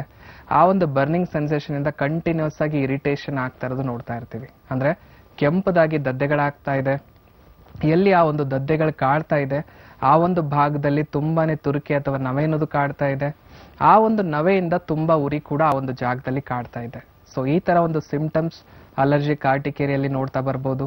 ಆ ತರ ಸಮಸ್ಯೆಯಿಂದ ಬಳಲ್ತಾ ಇರೋ ಪೇಷಂಟು ಎಷ್ಟೋ ಜನ ಪೇಷಂಟ್ ಎಕ್ಸಾಂಪಲ್ ನೋಡ್ತಾ ಇರ್ತೀವಿ. 8 ವರ್ಷ ಆಯ್ತು ಸರ್, ಈಗ 10 ವರ್ಷ ಆಯ್ತು. ಸೊ ಪ್ರತಿನಿತ್ಯ ಬರ್ತಾನೆ ಇದೆ, ಬಂದಾಗ್ಲೆಲ್ಲ ಮಾತ್ರೆ ಯೂಸ್ ಮಾಡ್ತೀನಿ, ಆ ಟ್ಯಾಬ್ಲೆಟ್ ತಗೊಂಡಾಗ ಆರಾಮಾಗುತ್ತೆ. ಮತ್ತೆ ಶುರು ನಿಜವಾಗ್ಲು ಎಷ್ಟೋ ಜನ ಜೇಬಲ್ಲೇ ಇಟ್ಕೊಂಡು ಓಡಾಡ್ತಾ ಇರೋದು ನೋಡ್ತಾ ಇದೀವಿ. ಅಷ್ಟ್ರ ಮಟ್ಟಿಗೆ ಆ ಕಾಯಿಲೆ ಬೆಳೀತಾ ಇರೋದು ಕೂಡ ನೋಡ್ತಾ ಇದೀವಿ. ಸೊ ಇನಿಷಿಯಲ್ ಪೀರಿಯಡ್ ಅಲ್ಲಿ ಇನ್ನೂ 1 ತಿಂಗಳಲ್ಲೋ 2 ತಿಂಗಳಲ್ಲಿ ಒಂದ್ಸಲ ಬರ್ತಾ ಇತ್ತು. ಈಗ ಹೇಗಾಗಿದೆ ಅಂದ್ರೆ ಪ್ರತಿದಿನ ಬರುತ್ತೆ ಸರ್, ಪ್ರತಿದಿನ ಮಾತ್ರೆ ಯೂಸ್ ಮಾಡ್ಲೇಬೇಕು ನಾನು. ಅಷ್ಟ್ರ ಮಟ್ಟಿಗೆ ಕಾಮನ್ ಆಗಿ ಆ ಒಂದು ಕಾಯಿಲೆಗೆ ಸೊ ಇದು ಲೈಫ್ ಲಾಂಗ್ ತಗೊಳ್ಳೇಬೇಕು ನಾನು ಮಾತ್ರೆ ಅನ್ನೋ ತರ ಅಡಿಕ್ಷನ್ ಲೆವೆಲ್ಗೆ ಪೇಷಂಟ್ ಹೋಗ್ತಾ ಇರೋದು ನೋಡ್ತಾ ಇದೀವಿ. ಈಗ ಇಂಥ ಒಬ್ಬ ಪೇಷಂಟ್ ಅಂದ್ರೆ ನೀವು ಹೇಳಿದ್ರ ಅಡಿಕ್ಷನ್ ಲೆವೆಲ್ಗೆ ಹೋಗಿರತಕ್ಕಂಥ ಪೇಷಂಟ್, ಇಂಥ ಒಬ್ಬ ಪೇಷಂಟ್ ನಮ್ಮ ಹೋಮಿಯೋಪತಿಗೆ ಬಂದ್ರೆ ನಮ್ಮ ಹೋಮಿಯೋಪತಿಯಲ್ಲಿ ಕೊಡುವ ಚಿಕಿತ್ಸೆಯಿಂದ ಒಂದು ಅವರಿಗೆ ಈ ಅಡಿಕ್ಷನ್ ಇಂದ ಹೊರಗೆ ಬರೋದಕ್ಕೆ ಸಾಧ್ಯ ಆಗತ್ತಾ? ಹೌದು. 2 ಅವರ ಅಲರ್ಜಿಯನ್ನ ನೀವು ಪರಿಹಾರ ಮಾಡಕ್ ಸಾಧ್ಯ ಇದೆಯಾ? ನಿಜ. ಯಾಕಂದ್ರೆ ನೀವಂತಲ್ಲ ಪ್ರತಿಯೊಬ್ಬ ಪೇಷಂಟ್ ಇದನ್ನ ಕೇಳ್ತಾ ಇರೋದು ನೋಡ್ತಾ ಇರ್ತೀವಿ. ಯಾಕಂದ್ರೆ ಕ್ಲಿನಿಕಲ್ ವಿಸಿಟ್ ಆದಾಗ ಪೇಷಂಟ್ಗೆ ಇರೋದು ಕಾಯಿಲೆಯಿಂದ ಹೊರಗೆ ಬರ್ತೀನ, ಯಾಕಂದ್ರೆ ಆ ಕಾಯಿಲೆಯಿಂದ ಅಷ್ಟು ಬೇಸತ್ತು ಅಷ್ಟು ಟ್ಯಾಬ್ಲೆಟ್ ಗಳನ್ನ ತಗೋತಾ ಇರೋದು ನೋಡ್ತಾ ಇದೀವಿ. ಈ ಒಂದು ಎಡಿಕ್ಷನ್ ಲೆವೆಲ್ಗೆ ಯಾರು ರೀಚ್ ಆಗ್ತಾ ಇದ್ದಾರೆ ಆ ತರ ಪೇಷಂಟ್ ಅಲ್ಲಿ ಡೇ 1 ಈಗ ನಾವು ಟ್ರೀಟ್ಮೆಂಟ್ ಸ್ಟಾರ್ಟ್ ಮಾಡ್ತಾ ಇದೀವಿ ಹೋಮಿಯೋಪತಿ ಅಂದಾಗ ಸಡನ್ ಆಗಿ ಆ ಇಂಗ್ಲಿಷ್ ಮಾತ್ರೆಗಳನ್ನ ಬಿಡಿಸೋದಕ್ಕಾಗೋದಿಲ್ಲ. ಯಾಕಂದ್ರೆ ಆಲ್ರೆಡಿ ದೇಹದ ಹ್ಯಾಬಿಚುವೇಟ್ ಆಗಿದೆ ಅಂದಾಗ ಸಡನ್ ಆಗಿ ಬಿಡಿಸೋದಕ್ಕಾಗೋದಿಲ್ಲ. ಆ ಒಂದು ಮಾತ್ರೆಗಳ ಜೊತೆಗೆ ನಮ್ಮ ಮೆಡಿಸಿನ್ಸ್ ಕೂಡ ಸ್ಟಾರ್ಟ್ ಮಾಡ್ತಾ ಇರ್ತೀವಿ. ಸೈಮಲ್ಟೇನಿಯಸ್ಲಿ ಒಳಗಡೆ ಏನ್ ಕಾರಣಗಳಿದೆ ಅದನ್ನ ಸರಿಪಡಿಸೋದಕ್ಕೆ ನಮ್ಮ ಮಾತ್ರೆಗಳಿಂದ ಹೆಲ್ಪ್ ಆಗ್ತಾ ಇರುತ್ತೆ. ಯಾವ ರೀತಿ ಅವನ ದೇಹದಲ್ಲಿರೋ ಇಮ್ಯೂನ್ ಸಿಸ್ಟಮ್ ಬೂಸ್ಟ್ ಅಪ್ ಆಗ್ತಾ ಇದೆ, ರೋಗ ನಿರೋಧಕ ಶಕ್ತಿ ಅನ್ನೋದು ಬೆಳೀತಾ ಹೋಗುತ್ತೆ. ಈ ಒಂದು ಮಾತ್ರೆಯ ಡೋಸೇಜ್ ಹಂತ ಹಂತವಾಗಿ ಕೂಡ ಕಮ್ಮಿ ಮಾಡೋದಕ್ಕೂ ಹೆಲ್ಪ್ ಆಗ್ತಾ ಇರುತ್ತೆ. ಸೊ ಒಂದಿನ ಈ ರೀತಿ ಬರುತ್ತೆ, ಆ ಮಾತ್ರೆ ತಗೊಳ್ಳದೇ ಇದ್ರೂ ಕೂಡ ನಾನು ಆರಾಮಾಗಿರ್ತಾ ಇದ್ದೀನಿ ಅನ್ನೋ ಸ್ಥಿತಿಗೂ ಕೂಡ ಹೋಗ್ತಾ ಇದೆ. ಸೊ ಈ ರೀತಿ ಆ ಒಂದು ಕಾಯಿಲೆಯಿಂದ ಮಾತ್ರೆಗಳನ್ನ ಹಂತ ಹಂತವಾಗಿ ಬಿಡಿಸೋದ್ರ ಜೊತೆಗೆ ಆ ಸಮಸ್ಯೆಯಿಂದ ಹೊರಬರಕ್ಕೂ ಕೂಡ ಹೆಲ್ಪ್ ಮಾಡ್ತಾ ಬರ್ಬೋದು. ಅದ್ರ ಜೊತೆಗೆ ಈ ತರ ಒಂದು ಕಾಯಿಲೆಗಳು ಕಾಣಿಸಿದಾಗ ಎಷ್ಟೋ ಜನ ಡಯಾಗ್ನೋಸ್ ಮಾಡೋದ್ರಲ್ಲೂ ಕೂಡ ಫೇಲ್ ಆಗ್ತಾ ಇರ್ತಾರೆ. ಕೆಂಪು ದದ್ದೆ ಬಂದಿದೆ, ಮೆಡಿಕಲ್ಗೆ ಹೋದೆ, ಮಾತ್ರೆ ತಗೊಂಡೆ, ಆದ್ರೆ ಯಾಕೆ ಬರ್ತಾ ಇದೆ, ಈ ಕಾಯಿಲೆ ಏನು ಅನ್ನೋದೇ ಕೂಡ ಎಷ್ಟೋ ಜನರಿಗೆ ಗೊತ್ತಾಗ್ತಾ ಇರೋದಿಲ್ಲ. ಈ ತರ ಕಾಯಿಲೆ ಇರೋದು ಕಾಣಿಸ್ಕೊಂಡಾಗ ಅದರದೇ ಆದ ಒಂದಿಷ್ಟು ರಕ್ತ ಪರೀಕ್ಷೆ ಕೂಡ ನಾವು ಮಾಡಿಸ್ತಾ ಇರ್ತೀವಿ ಕರೆಕ್ಟ್ ಆಗಿ ಡಯಾಗ್ನೋಸ್ ಮಾಡ್ಕೊಳ್ಳೋದಕ್ಕೆ. ಸೊ ಒಂದು ದೇಹದಲ್ಲಿ CRP ಅಂತ ಕರಿತೀವಿ, ಅಂದ್ರೆ ಸಿ ರಿಯಾಕ್ಟಿವ್ ಪ್ರೋಟೀನ್ ಅಂತ ಹೇಳ್ತೀವಿ. ದೇಹದಲ್ಲಿ ಇನ್ಫೆಕ್ಷನ್ ರೇಟ್ ಯಾವಾಗ ಬೆಳೆಯೋದಕ್ಕೆ ಶುರು ಆಗ್ಬಿಡುತ್ತೆ ಆ ಒಂದು CRP ಲೆವೆಲ್ ಪಾಸಿಟಿವ್ ಅಥವಾ ಜಾಸ್ತಿ ಕಾಣಿಸ್ಕೊಳ್ಳೋದಕ್ಕೆ ಶುರು ಆಗೋದು. ಹಾಗಾಗಿ ನಾರ್ಮಲ್ ವ್ಯಾಲ್ಯೂಸ್ ನೋಡೋದಾಗಿದ್ರೆ CRP ಇದು 0 ಇಂದ ಅಪ್ ಟು 6 ವರೆಗೂ ಅದು ನಾರ್ಮಲ್ ಅಂತ ಕನ್ಸಿಡರ್ ಮಾಡೋದು. ಯಾವಾಗ 6 ಬಿಯಾಂಡ್ ಅಂದ್ರೆ ಬೆಳೀತಾ ಇದೆ ಅನ್ನೋ ಒಂದು ಕಂಡೀಷನ್ ಈ ಒಂದು ದೇಹದಲ್ಲಿ ಇನ್ಫೆಕ್ಷನ್ ಇದ್ದಾಗ ನೋಡ್ತಾ ಇರೋದು. 2ನೇದಾಗಿ ಬಂದ್ಬಿಟ್ಟು ESR ಅಂತ ಹೇಳ್ತೀವಿ, ಅಂದ್ರೆ ಎರಿಥ್ರೋಸೈಟಿಕ್ ಸೆಗ್ಮೆಂಟೇಷನ್ ರೇಟ್ ಅಂತ ಹೇಳ್ತೀವಿ. ಜನರಲಿ 0 ಇಂದ 20 ವರೆಗೂ ಅದನ್ನ ನಾರ್ಮಲ್ ಅಂತ ಕನ್ಸಿಡರ್ ಮಾಡೋದು. 20ಗಿಂತಲೂ ಎಕ್ಸೀಡ್ ಆಗ್ತಾ ಇದೆ, ಹಾಗೆ ಒಂದು ಬೆಳೀತಾ ಇದೆ ಒಂದು ESR ಲೆವೆಲ್ ಅನ್ನೋದು ಇನ್ಫೆಕ್ಷನ್ ಇದ್ದಾಗ ನೋಡ್ತಾ ಬರ್ಬೋದು. 3ನೇದಾಗಿ ಒಂದು ಕನ್ಫರ್ಮೇಟರಿ ಟೆಸ್ಟ್ ಅನ್ನೋದಾಗಿದ್ರೆ AEC ಅಂತ ಹೇಳ್ತೀವಿ, ಅಂದ್ರೆ ಅಬ್ಸಲ್ಯೂಟ್ ಇಯೋಸಿನೋಫಿಲಿಕ್ ಕೌಂಟ್ ಅಂತ ಹೇಳ್ತೀವಿ. 40 ಇಂದ ಅಪ್ ಟು 440 ವರೆಗೂ ಅದನ್ನ ನಾರ್ಮಲ್ ಅಂತ ಕನ್ಸಿಡರ್ ಮಾಡ್ತೀವಿ. 40 ಇಂದ 440. ಎಸ್, 440ಗಿಂತಲೂ ಜಾಸ್ತಿ ಆಗ್ತಾ ಇದೆ. ಈಗ ಎಷ್ಟೋ ಜನ ರಿಪೋರ್ಟ್ಸ್ ತಗೊಂಡ್ ಬರ್ತಾರೆ, ಆಲ್ಮೋಸ್ಟ್ ಇನ್ನು ಇದು 800 ಇದೆ, 850 ಇದೆ, 1000 ಇದೆ, ಇಷ್ಟ್ರ ಮಟ್ಟಿಗೆ ಈ ಒಂದು AEC ಲೆವೆಲ್ ಬೆಳೀತಾ ಇರೋದು ನೋಡ್ತಾ ಇರ್ತೀವಿ. ಅದ್ರ ಜೊತೆಗೆ ಇಮ್ಯುನೋಗ್ಲೋಬುಲಿನ್ E ಅಂತ ಹೇಳ್ತೀವಿ. ಸೊ ಅದು ಕೂಡ ಒಂದು ಪರೀಕ್ಷೆ ಮಾಡೋದ್ರ ಮೂಲಕ ಎಷ್ಟು ಮಟ್ಟಿಗೆ ಅಲರ್ಜಿ ಇದೆ ದೇಹದಲ್ಲಿ ತಿಳ್ಕೊಳ್ಳೋದಕ್ಕೆ ಹೆಲ್ಪ್ ಆಗ್ತಾ ಇರುತ್ತೆ. ಈ ಎಲ್ಲ ಪರೀಕ್ಷೆಗಳ ಮೂಲಕ ಅಲರ್ಜಿನ ಕರೆಕ್ಟ್ ಆಗಿ ಡಯಾಗ್ನೋಸ್ ಮಾಡೋದ್ರ ಜೊತೆಗೆ ಆ ಕಾಯಿಲೆ ಯಾತಕ್ಕೋಸ್ಕರ ಬಂದಿದೆ, ಏನೆಲ್ಲ ಕಾರಣಗಳಿದೆ ಅದನ್ನ ಕರೆಕ್ಟ್ ಆಗಿ ನಾವು ತಿಳ್ಕೊಂಡಾಗ ಒಂದು ಸೂಕ್ತವಾದ ಟ್ರೀಟ್ಮೆಂಟ್ ಪ್ರೊವೈಡ್ ಮಾಡೋದ್ರ ಜೊತೆಗೆ ಆ ಒಂದು ಅಲರ್ಜಿ ಕಾಟಿಕೆರೆಯಿಂದ ಹೊರಬರಕ್ಕೂ ಕೂಡ ಹೆಲ್ಪ್ ಆಗ್ತಾ ಇರುತ್ತೆ. ಸೊ ಆ ರೀತಿ ಎಷ್ಟೋ ಜನ ಪೇಷಂಟ್ ಈಗ ನಮ್ಮ ಹೋಮಿಯೋಪತಿಯಲ್ಲಿ ಟ್ರೀಟ್ಮೆಂಟ್ ನ ಪಡ್ಕೊಂಡು ಹೊರ ಬರ್ತಾ ಇರೋದು ಕೂಡ ನೋಡ್ತಾ ಇದ್ದೀವಿ. ಸೊ ಅದ್ರ ಜೊತೆಗೆ 2ನೇದಾಗಿ ನಾನು ಹೇಳ್ತಾ ಇದ್ದೆ, ಇದು ಸ್ಕಿನ್ ಬಿಟ್ರೆ ನೆಕ್ಸ್ಟ್ ಇಫೆಕ್ಟ್ ಮಾಡೋದು ಅಲರ್ಜಿ ಅಂದ್ರೆ ನಮ್ಮ ಒಂದು ರೆಸ್ಪಿರೇಟರಿ ಸಿಸ್ಟಮ್ಗೆ. ರೆಸ್ಪಿರೇಟರಿ ಸಿಸ್ಟಮ್ ಅನ್ನೋ ವರ್ಡ್ ಬಂದಾಗ ಉಸಿರಾಟ ಅನ್ನೋದು ಬರುತ್ತೆ. ಉಸಿರಾಟ ಅನ್ನೋದಂದಾಗ ಉಸಿರು ತಗೊಳ್ಳೋದು ಎಷ್ಟು ಇಂಪಾರ್ಟೆಂಟ್ ಆಗುತ್ತೆ ನಮ್ಮ ದೇಹಕ್ಕೆ ಅನ್ನೋದು ಸೊ ತುಂಬಾ ತಿಳ್ಕೊಬೇಕಂತ ವಿಷಯ ಅಂತಾನೆ ಹೇಳ್ಬೋದು. ನಾವೇನು ಉಸಿರು ತಗೊಳ್ತಾ ಇದ್ದೀವಿ ಆ ಒಂದು ಉಸಿರಾಟದ ಮೂಲಕ ಏನು ಆಮ್ಲಜನಕ ಅಥವಾ ಆಕ್ಸಿಜನ್ ಅಂತ ಹೇಳ್ತೀವಿ, ಅದ್ರ ಮೂಲಕನೇ ನಮ್ಮ ದೇಹದಲ್ಲಿರೋ ಪ್ರತಿಯೊಂದು ಭಾಗ ಅಥವಾ ಪಾರ್ಟ್ಸ್ ಆಗಿರ್ಬೋದು ಆಕ್ಟಿವ್ ಆಗಿ ಫಂಕ್ಷನ್ ಆಗೋದಕ್ಕೆ ಹೆಲ್ಪ್ ಆಗ್ತಾ ಇರುತ್ತೆ. ಯಾವಾಗ ನಾವು ಉಸಿರಾಟ ನಿಲ್ಲಿಸ್ತೀವಿ, ಪ್ರತಿಯೊಂದು ಪಾರ್ಟ್ಗಳು ಅದ್ರ ಫಂಕ್ಷನ್ ನಿಲ್ಲಿಸುತ್ತೆ. ಒಂದು 30 ಸೆಕೆಂಡು ಅಥವಾ 1 ನಿಮಿಷನೂ ಆ ಒಂದು ಉಸಿರಾಟ ನಿಲ್ಸೋದಕ್ಕಾಗೋದಿಲ್ಲ. ಅಷ್ಟರ ಮಟ್ಟಿಗೆ ಇಂಪಾರ್ಟೆಂಟ್ ಆಗಿರೋ ಒಂದು ಪಾರ್ಟ್ ಅಥವಾ ಫಂಕ್ಷನ್ ಅಂತ ಹೇಳ್ಬೋದು ಈ ಒಂದು ಉಸಿರಾಟ. ಯಾವಾಗ ಆ ಒಂದು ರೆಸ್ಪಿರೇಟರಿ ಸಿಸ್ಟಮ್ಗೆ ಇದು ಇಫೆಕ್ಟ್ ಮಾಡ್ತಾ ಇದೆ ಅಲರ್ಜಿ ಅಂದಾಗ 4 ಹಂತಗಳಾಗಿ ಒಂದು ಕಾಯಿಲೆ ಬೆಳ್ಕೊಂಡು ಹೋಗ್ತಾ ಇರೋದು ನೋಡ್ತಾ ಇದ್ದೀವಿ. ಇನ್ನೊಂದು ಕರೆ ಇದೆ, ಅದು ಏನು ಅಂತ ನೋಡೋಣ. ಹಲೋ ಹಲೋ ಸರ್, ನಮಸ್ತೆ ಸರ್. ನಮಸ್ಕಾರ, ನಾನು ಸಿ ಕೈ ಚಂದ್ರು. ತಾವ್ಯಾರು ಸರ್? ಇದು ಶಿವಲಿಂಗಪ್ಪ ಅಂತ ಹೇಳ್ರಿ. ಶಿವಲಿಂಗಪ್ಪ, ಯಾವ ಊರಿಂದ? ಸರ್, ಗೋಕಾಕ್ದಿಂದ ಸರ್. ಗೋಕಾಕ, ಕರದಂಟು. ಹೌದು ಸರ್. ಗೋಕಾಕ್ ಫಾಲ್ಸ್ ತುಂಬಿ ತುಳುಕ್ತಾ ಇದೆ ಇವಾಗಲ್ವಾ? ಹೌದು ಸರ್. ಹೇಳಿ, ನಿಮ್ ಸಮಸ್ಯೆ ಏನ್ ಹೇಳಿ. ನಂದು ಮೂಗ್ ಸೋರ್ತಾ ಇದೆ ಸರ್. ಹಾ. ಮತ್ತೆ ಸೀನ್ ಬರುತ್ತೆ. ಹಾ. ಅದು ಮೂಗಲ್ಲಿ ಹಾಕೋದಕ್ಕೆ ಡ್ರಾಪ್ಸ್ ಕೂಡ ಕೊಟ್ಟಿದ್ದಾರೆ.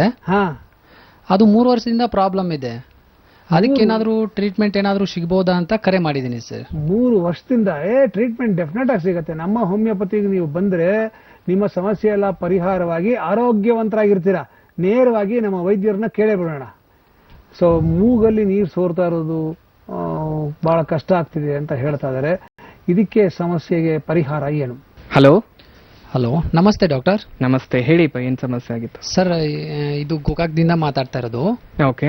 ಅದು ನನಗೆ ತುಂಬಾ ಸೀನ್ ಬರುತ್ತೆ, ಮತ್ತೆ ಮೂಗ್ ಕೂಡ ಸೋರ್ತಾ ಇದೆ. ಓಕೆ. ಇದು ಲಾಸ್ಟ್ 3 ವರ್ಷದಿಂದ ಇದು ಇದೇ ತರ ಆಗ್ತಾ ಇದೆ. ಮತ್ತೆ ಇಲ್ಲೆಲ್ಲ ದವಾಖಾನೆಗಳಲ್ಲಿ ಹೋಗಿ ಇಂಜೆಕ್ಷನ್ ಮತ್ತೆ ಗುಳಿಗೆ ಕೂಡ ತಗೊಂಡೆ. ಓಕೆ. ಆದ್ರೆ ಇದಕ್ಕೆ ಒಂದು ರಿಸಲ್ಟ್ ಅಂತ ಸಿಗ್ತಾ ಇಲ್ಲ ಇದು. ಓಕೆ, ತೊಂದ್ರೆ ಇಲ್ಲ. ಒಂದ್ ನೋಡಿಪ್ಪ, ಈ ತರ ಸಮಸ್ಯೆ ಅನ್ನೋದು ಕಾಣ್ತಾ ಇರೋದು ತುಂಬಾ ಪೇಷಂಟ್ಸ್ ಅಲ್ಲಿ ನೋಡ್ತಾ ಇದೀವಿ. ಸೊ ಆ ಒಂದು ಕಂಡೀಷನ್ ನಾವು ಅಲರ್ಜಿಕ್ ರೈನೈಟಿಸ್ ಅಂತ ಕೂಡ ಹೇಳ್ಬೋದು. ಅಂದ್ರೆ ರಿಪೀಟೆಡ್ ಆಗಿ ಕೆಮ್ಮು ಬರ್ತಾ ಇದೆ ಅಥವಾ ನೆಗಡಿ ಆಗ್ತಾ ಇದೆ, ಮುಂಜಾನೆ ಎದ್ಕೊಳ್ಳೆ ಸೀನ್ಗಳು ತುಂಬಾ ಬರ್ತಾ ಇರುತ್ತೆ. ಈ ತರ ಕಾಣಿಸಿದಾಗ ಹಲವಾರು ಪೇಷಂಟ್ ಈಗ ಟ್ರೀಟ್ಮೆಂಟ್ ತಗೊಳ್ತಾ ಇರೋದು ನೋಡ್ತಾ ಇರ್ತೀವಿ. ಏನೋ ಕೆಮ್ಮು ನೆಗಡಿ ಅನ್ಕೊಂಡು ಸ್ವಲ್ಪ ಆಂಟಿಬಯೋಟಿಕ್ಸ್ ಆಗಿರ್ಬೋದು ಅಥವಾ ಈ ಒಂದು ಕೆಮ್ಮಿನ ಇದೇನಿರುತ್ತೆ ಸಿರಪ್ ಇರುತ್ತೆ ಅದನ್ನ ತಗೊಳ್ತಾ ಬರೋದು. ಈ ತರ ಮಾಡಿದಾಗ ಆ ತಕ್ಷಣಕ್ಕೇನೋ ರಿಲೀಫ್ ಅನ್ನೋದು ಸಿಗ್ತಾ ಇರುತ್ತೆ. ಆದ್ರೆ ಆ ಕಾಯಿಲೆಗೆ ಇರುವಂತ ಮೂಲ ಕಾರಣನ ನಾವು ಹಾಗೆ ಬಿಟ್ಬಿಡ್ತೀವಿ. ಈಗ ಈ ಒಂದು ಅಲರ್ಜಿಕ್ ರೈನೈಟಿಸ್ ಅಲ್ಲಿ ನೋಡೋದಾಗಿದ್ರೆ, ಸೊ ನಮ್ಮ ದೇಹದಲ್ಲಿರೋ ಈ ಒಂದು ರೆಸಿಸ್ಟೆನ್ಸ್ ಪವರ್ ಅಂತ ಏನ್ ಹೇಳ್ತೀವಿ, ಸೊ ಅದು ಕಮ್ಮಿ ಆಗ್ತಾ ಬಂದಲ್ಲಿ ಈ ರೀತಿ ರಿಪೀಟೆಡ್ ಆಗಿ ನಮ್ಮ ದೇಹದಲ್ಲಿ ಇನ್ಫೆಕ್ಷನ್ ಕಾಡ್ತಾ ಇರೋದು ಪೇಷಂಟ್ಸ್ ಅಲ್ಲಿ ನೋಡ್ತಾ ಬರೋದು. ಸೊ ಆ ರೀತಿ ಒಂದು ರಿಪೀಟೆಡ್ ಇನ್ಫೆಕ್ಷನ್ ಇಂದ ಮೇಲ್ಮಟ್ಟದಲ್ಲಿ ಸಮಸ್ಯೆಗಳು ಕಾಡ್ತಾ ಇರುತ್ತೆ. ಸೊ ಆ ಒಂದು ಇನ್ಫೆಕ್ಷನ್ ನ ತಡೆ ಹಿಡಿಯೋದಕ್ಕೆ ನಾವು ಆರ್ಟಿಫಿಷಿಯಲ್ ಆಂಟಿಬಾಡೀಸ್ ನ ದೇಹದಲ್ಲಿ ಹಾಕ್ತಾ ಇರೋದು ನೋಡ್ತಾ ಇದ್ದೀವಿ. ಆ ಒಂದು ಆಂಟಿಬಾಡೀಸ್ನೇ ನಾವು ಆಂಟಿಬಯೋಟಿಕ್ಸ್ ಅಂತ ಕೂಡ ಹೇಳ್ತಾ ಬರ್ಬೋದು. ಸೊ ಆಂಟಿಬಯೋಟಿಕ್ಸ್ ಅನ್ನೋದು ತಗೊಂಡಾಗ ಆ ಒಂದು ತಕ್ಕ ಮಟ್ಟಕ್ಕೆ ಅಂದ್ರೆ ಆ ಮೆಡಿಸಿನ್ಸ್ ತಗೊಂಡಾಗ ಡೋಸೇಜ್ ಇರೋವರೆಗೂ ನಮ್ಮ ದೇಹದಲ್ಲಿ ಏನ್ ಇನ್ಫೆಕ್ಷನ್ ಇದೆ ಅದನ್ನ ಕಮ್ಮಿ ಪಡಿಸೋದಕ್ಕೆ ಸಾಧ್ಯ ಆಗ್ತಾ ಇರುತ್ತೆ. ಯಾವಾಗ ಡೋಸೇಜ್ ಅನ್ನೋದು ಕಂಪ್ಲೀಟ್ ಅಂದ್ರೆ ಕಮ್ಮಿ ಆಗ್ತಾ ಬರ್ತಾ ಇದೆ ಅಂದಾಗ ಮತ್ತೆ ಯಾವಾಗ ನಾವು ಇನ್ಫೆಕ್ಷನ್ಗೆ ಎಕ್ಸ್ಪೋಸ್ ಆಗ್ತಾ ಇರ್ತೀವಿ, ಸೇಮ್ ಸೆಟ್ ಆಫ್ ಸಿಂಪ್ಟಮ್ಸ್ ಮತ್ತೆ ರಿಲ್ಯಾಪ್ಸ್ ಆಗೋದಕ್ಕೆ ಶುರು ಆಗ್ತಾ ಬರೋದು. ಹಾಗಾಗಿನೇ ರಿಪೀಟೆಡ್ ಆಗಿ 3 ವರ್ಷ ಆದ್ರೂ ಆ ಕಾಯಿಲೆ ಹಾಗೆ ಪರ್ಸಿಸ್ಟ್ ಆಗ್ತಾ ಇರೋದು, ಕಂಟಿನ್ಯೂಸ್ ಆಗಿ ನಿಮ್ಮಲ್ಲಿ ಕಾಣಿಸ್ತಾ ಇರೋದು. ಇಲ್ಲಿ ಮೇನ್ ಆಗಿ ಮಾಡ್ಬೇಕಾಗಿರೋದು, ಮೇಲ್ಪಟ್ಟದಲ್ಲಿ ಕೆಂಬಂತು ಅಥವಾ ನೆಗಡಿ ಆಗ್ತಾ ಇದೆ ಅಥವಾ ಸೀನ್ಗಳು ಬರ್ತಾ ಇದೆ ಅಂತಲ್ಲ, ಅವೆಲ್ಲ ಸಮಸ್ಯೆಗಳು ಬರೋದಕ್ಕೆ ಒಳಗಡೆ ಏನ್ ಕಾರಣ ಇದೆ ಅದನ್ನ ಸರಿಪಡಿಸೋದು ತುಂಬಾ ಮುಖ್ಯ ಆಗುತ್ತೆ. ಸೊ ಯಾವಾಗ ಅದನ್ನ ಸರಿಪಡಿಸ್ಕೊಳ್ತೀರಾ, ಮೇಲ್ಗಡೆ ಇರೋ ಸಿಂಪ್ಟಮ್ಸ್ ಸರಿ ಹೊಂದೋದಕ್ಕೂ ಹೆಲ್ಪ್ ಆಗುತ್ತೆ. ಪ್ಲಸ್ ಈಗ ಒಂದು ಕಾಯಿಲೆ ಹಂತ ಹಂತವಾಗಿ ನೆಗ್ಲೆಕ್ಟ್ ಮಾಡಿದಾಗ ಏನು ಅದರಿಂದ ಕಾಂಪ್ಲಿಕೇಶನ್ಸ್ ಬರ್ತಾ ಇದೆ, ಆ ಒಂದು ಕಾಂಪ್ಲಿಕೇಶನ್ಸ್ ನ ತಡೆ ಹಿಡಿಯೋದಕ್ಕೂ ಕೂಡ ಹೆಲ್ಪ್ ಆಗ್ತಾ ಇರುತ್ತೆ. ಸೊ ಹಾಗಾಗಿ ಒಂದ್ಸಲ ನಮ್ಮ ಹೋಮಿಯೋಪತಿಗೆ ಬಂದು ಭೇಟಿಯಾಗಿ ಫಸ್ಟ್ ಎಕ್ಸಾಮಿನೇಷನ್ ಮಾಡಿ ನೋಡೋಣ. ಸೊ ಆ ಒಂದು ಎಕ್ಸಾಮಿನೇಷನ್ ಅಲ್ಲಿ ಈ ಒಂದು ಕಾಯಿಲೆ ಯಾವ ಒಂದು ಹಂತಕ್ಕೆ ತಲುಪಿದೆ ಅಂತ ತಿಳ್ಕೊಳ್ಳೋದಕ್ಕೂ ಹೆಲ್ಪ್ ಆಗುತ್ತೆ. ಅದ್ರ ಜೊತೆಗೆ ಟ್ರೀಟ್ಮೆಂಟ್ ಪಾರ್ಟ್ ಅಲ್ಲಿ ಬಂದಾಗ ಈಗ nano genetic constitutional homeopathic medicines ಅಂತ ಹೇಳ್ತೀವಿ. ಅಂದ್ರೆ ನಿಮ್ಮ ದೇಹಕ್ಕೆ ಯಾವ ರೀತಿ ಮೆಡಿಸಿನ್ಸ್ ಅನ್ನೋದು ಸೂಟ್ ಆಗುತ್ತೆ, ಅದ್ರ ಜೊತೆಗೆ ನಿಮ್ಮ ದೇಹದಲ್ಲಿ ಏನೆಲ್ಲ ವ್ಯತ್ಯಾಸಗಳಾಗಿದೆ ಈ ಒಂದು ಪ್ಯಾಥಾಲಜಿಕಲ್ಲಿ ನೋಡಿದಾಗ ಅದನ್ನ ಸರಿಪಡಿಸೋದಕ್ಕೆ ಹೆಲ್ಪ್ ಆಗ್ತಾ ಇದೆ. ಸೊ ಹಾಗಾಗಿ ಒಂದ್ಸಲ ಬಂದು ಭೇಟಿಯಾಗಿಪ್ಪ. ಸೊ ಆ ಒಂದು ಸಮಸ್ಯೆಯಿಂದ ಹೊರಬರೋದಕ್ಕೆ ಹೆಲ್ಪ್ ಮಾಡ್ಬೋದು ನೋಡಿ. ಗೊತ್ತಾಯ್ತಲ್ಲ ಏನ್ ಮಾಡ್ಬೇಕು ಅಂತ? ಗೊತ್ತಾಯ್ತು ಸರ್, ತಿಳ್ಕೊಂಡೆ. ಬಹಳ ಸಂತೋಷ. ನೀವು ನಮ್ಮ ಹೋಮಿಯೋಪತಿಗೆ ಬನ್ನಿ, ನಿಮ್ಮ ಸಮಸ್ಯೆ ಸಂಪೂರ್ಣವಾಗಿ ಕ್ಲಿಯರ್ ಆಗುತ್ತೆ. ಆಗ್ಬೋದಾ? ಅವಶ್ಯವಾಗಿ ಒಂದ್ಸತಿ ಬಂದು ಭೇಟಿ ಮಾಡ್ತೇನೆ sir. Thank you very much phone ಮಾಡಿದ್ದಕ್ಕೆ. ಸೊ ಮೊದಲನೇ ಹಂತದಲ್ಲಿದ್ದಾಗ ಆ ಒಂದು ಕಂಡೀಷನ್ ನಾವು ಅಲರ್ಜಿಕ್ ರೈನೈಟಿಸ್ ಅಂತ ಕರಿತಾ ಇದ್ದೀವಿ. ಸೊ ಅಲರ್ಜಿಕ್ ರೈನೈಟಿಸ್ ಅನ್ನೋ ಒಂದು ಕಂಡೀಷನ್ ಬರ್ತಕ್ಕಂಥ ಒಂದು ಏಜ್ ಪೀರಿಯಡ್ ನೋಡೋದಾಗಿದ್ರೆ ಒಂದು 3 ಇಯರ್ಸ್ ಇಂದ 10 ಇಯರ್ಸ್ ಅಂದ್ರೆ ಚಿಕ್ಕ ಮಕ್ಕಳಲ್ಲಿ ತುಂಬಾನೇ ಕಾಮನ್ ಆಗಿ ಇಫೆಕ್ಟ್ ಆಗುವಂತ ಒಂದು ಸಮಸ್ಯೆ ಈ ಅಲರ್ಜಿಕ್ ರೈನೈಟಿಸ್ ಅಂತ ಹೇಳ್ಬೋದು. ಯಾವಾಗ ಈ ಒಂದು ಫಸ್ಟ್ ಸ್ಟೇಜ್ ಅಥವಾ ಮೊದಲನೇ ಹಂತನ ನೆಗ್ಲೆಕ್ಟ್ ಮಾಡ್ತಾ ಇದ್ದೀವಿ, ಎರಡನೇ ಹಂತಕ್ಕೆ ಯಾವಾಗ ಕಾಯಿಲೆ ತಲುಪ್ತಾ ಇದೆ, ಸೊ ಅಲ್ಲಿ ಕಾಣಿಸ್ತಕ್ಕಂತ ಒಂದು ಸಮಸ್ಯೆನೆ ಅಲರ್ಜಿಕ್ ಸೈನೋಸೈಟಿಸ್ ಅಂತ ಹೇಳ್ಬೋದು. ಜನರಲಿ ಯಂಗ್ಸ್ಟರ್ಸ್ ಅಲ್ಲಿ ತುಂಬಾನೇ ಕಾಮನ್ ಆಗಿ ಕಾಡ್ತಕ್ಕಂತ ಒಂದು ಸಮಸ್ಯೆ ಈ ಸೈನೋಸೈಟಿಸ್ ಅಂತ ಹೇಳ್ಬೋದು. ಯಾವಾಗ ಆ ಒಂದು ಸಮಸ್ಯೆನ ನೆಗ್ಲೆಕ್ಟ್ ಮಾಡ್ಕೊಂಡು ಮುಂದೂಡ್ತಾ ಇದ್ದೀವಿ, ಮೇಲ್ಗಡೆ ಸಿಂಪ್ಟಮೆಟಿಕಲಿ ಮಾತ್ರೆಗಳನ್ನ ಮಾತ್ರ ತಗೋತಾ ಇದೀವಿ ಅಂದಾಗ ಕಾಯಿಲೆ ಯಾವಾಗ ಇದು ಒಂದು 3ನೇ ಹಂತಕ್ಕೆ ತಲುಪ್ತಾ ಇದೆ, ಆ ಒಂದು ಕಂಡೀಷನ್ ನಾವು ಅಲರ್ಜಿಕ್ ಬ್ರಾಂಕೈಟಿಸ್ ಅಂತ ಕರಿತಾ ಇದ್ದೀವಿ. ಸೊ ಇಲ್ಲಿ ಇನಿಷಿಯಲಿ ಒಂದು ಉಸಿರಾಟದ ಸಮಸ್ಯೆ ಕೂಡ ಕಾಡೋದಕ್ಕೆ ಶುರು ಆಗ್ತಾ ಬರೋದು. ಸೊ ಯಾವಾಗ ಮುನ್ಸೂಚನೆ ತೋರಿಸ್ತಾ ಇದೆ, ಉಸಿರಾಟದ ಸಮಸ್ಯೆ ಕಾಡ್ತಾ ಇದೆ ಅಂದಾದ್ಮೇಲೂ ನೆಗ್ಲೆಕ್ಟ್ ಮಾಡ್ತಿದೀವಿ, ಇದೇ ಒಂದು ಸಿಂಪಲ್ ಆಗಿರೋ ಅಲರ್ಜಿ ಕೊನೆ ಹಂತಕ್ಕೆ ಅಂದ್ರೆ 4ನೇ ಹಂತಕ್ಕೆ ತಲುಪಿದಾಗ ಅಸ್ತಮಾ ಕೂಡ ಕನ್ವರ್ಟ್ ಆಗ್ತಾ ಇರೋದು ನೋಡ್ತಾ ಇದ್ದೀವಿ. ಸೊ ಈ ರೀತಿ ಹಂತ ಹಂತಗಳಾಗಿ ಒಂದು ಕಾಯಿಲೆ ಅನ್ನೋದು ಬೆಳ್ಕೊಂಡು ಹೋಗ್ತಾ ಇದೆ. ಹಾಗಿದ್ದಲ್ಲಿ ಈ ಒಂದು ಅಲರ್ಜಿಕ್ ರೈನೈಟಿಸ್ ಬಗ್ಗೆ ತಿಳಿಸೋದಾಗಿದ್ರೆ, ಮೊದಲನೇ ಹಂತದಲ್ಲಿ ಇದ್ದಾಗ ನೋಡೋದಾಗಿದ್ರೆ ಓನ್ಲಿ ಫಂಕ್ಷನಲ್ ಡಿಸ್ಟರ್ಬೆನ್ಸ್ ಅನ್ನೋದು ಮಾತ್ರ ನೋಡ್ತಾ ಇರ್ತೀವಿ. ಅಂದ್ರೆ ಈ ಒಂದು ರೆಸ್ಪಿರೇಟರಿ ಸಿಸ್ಟಮ್ ಅಲ್ಲಿ ಒಂದು ಫಂಕ್ಷನಲಿ ವ್ಯತ್ಯಾಸ ಅನ್ನೋದು ಮಾತ್ರ ಕಾಡ್ತಾ ಇರುತ್ತೆ.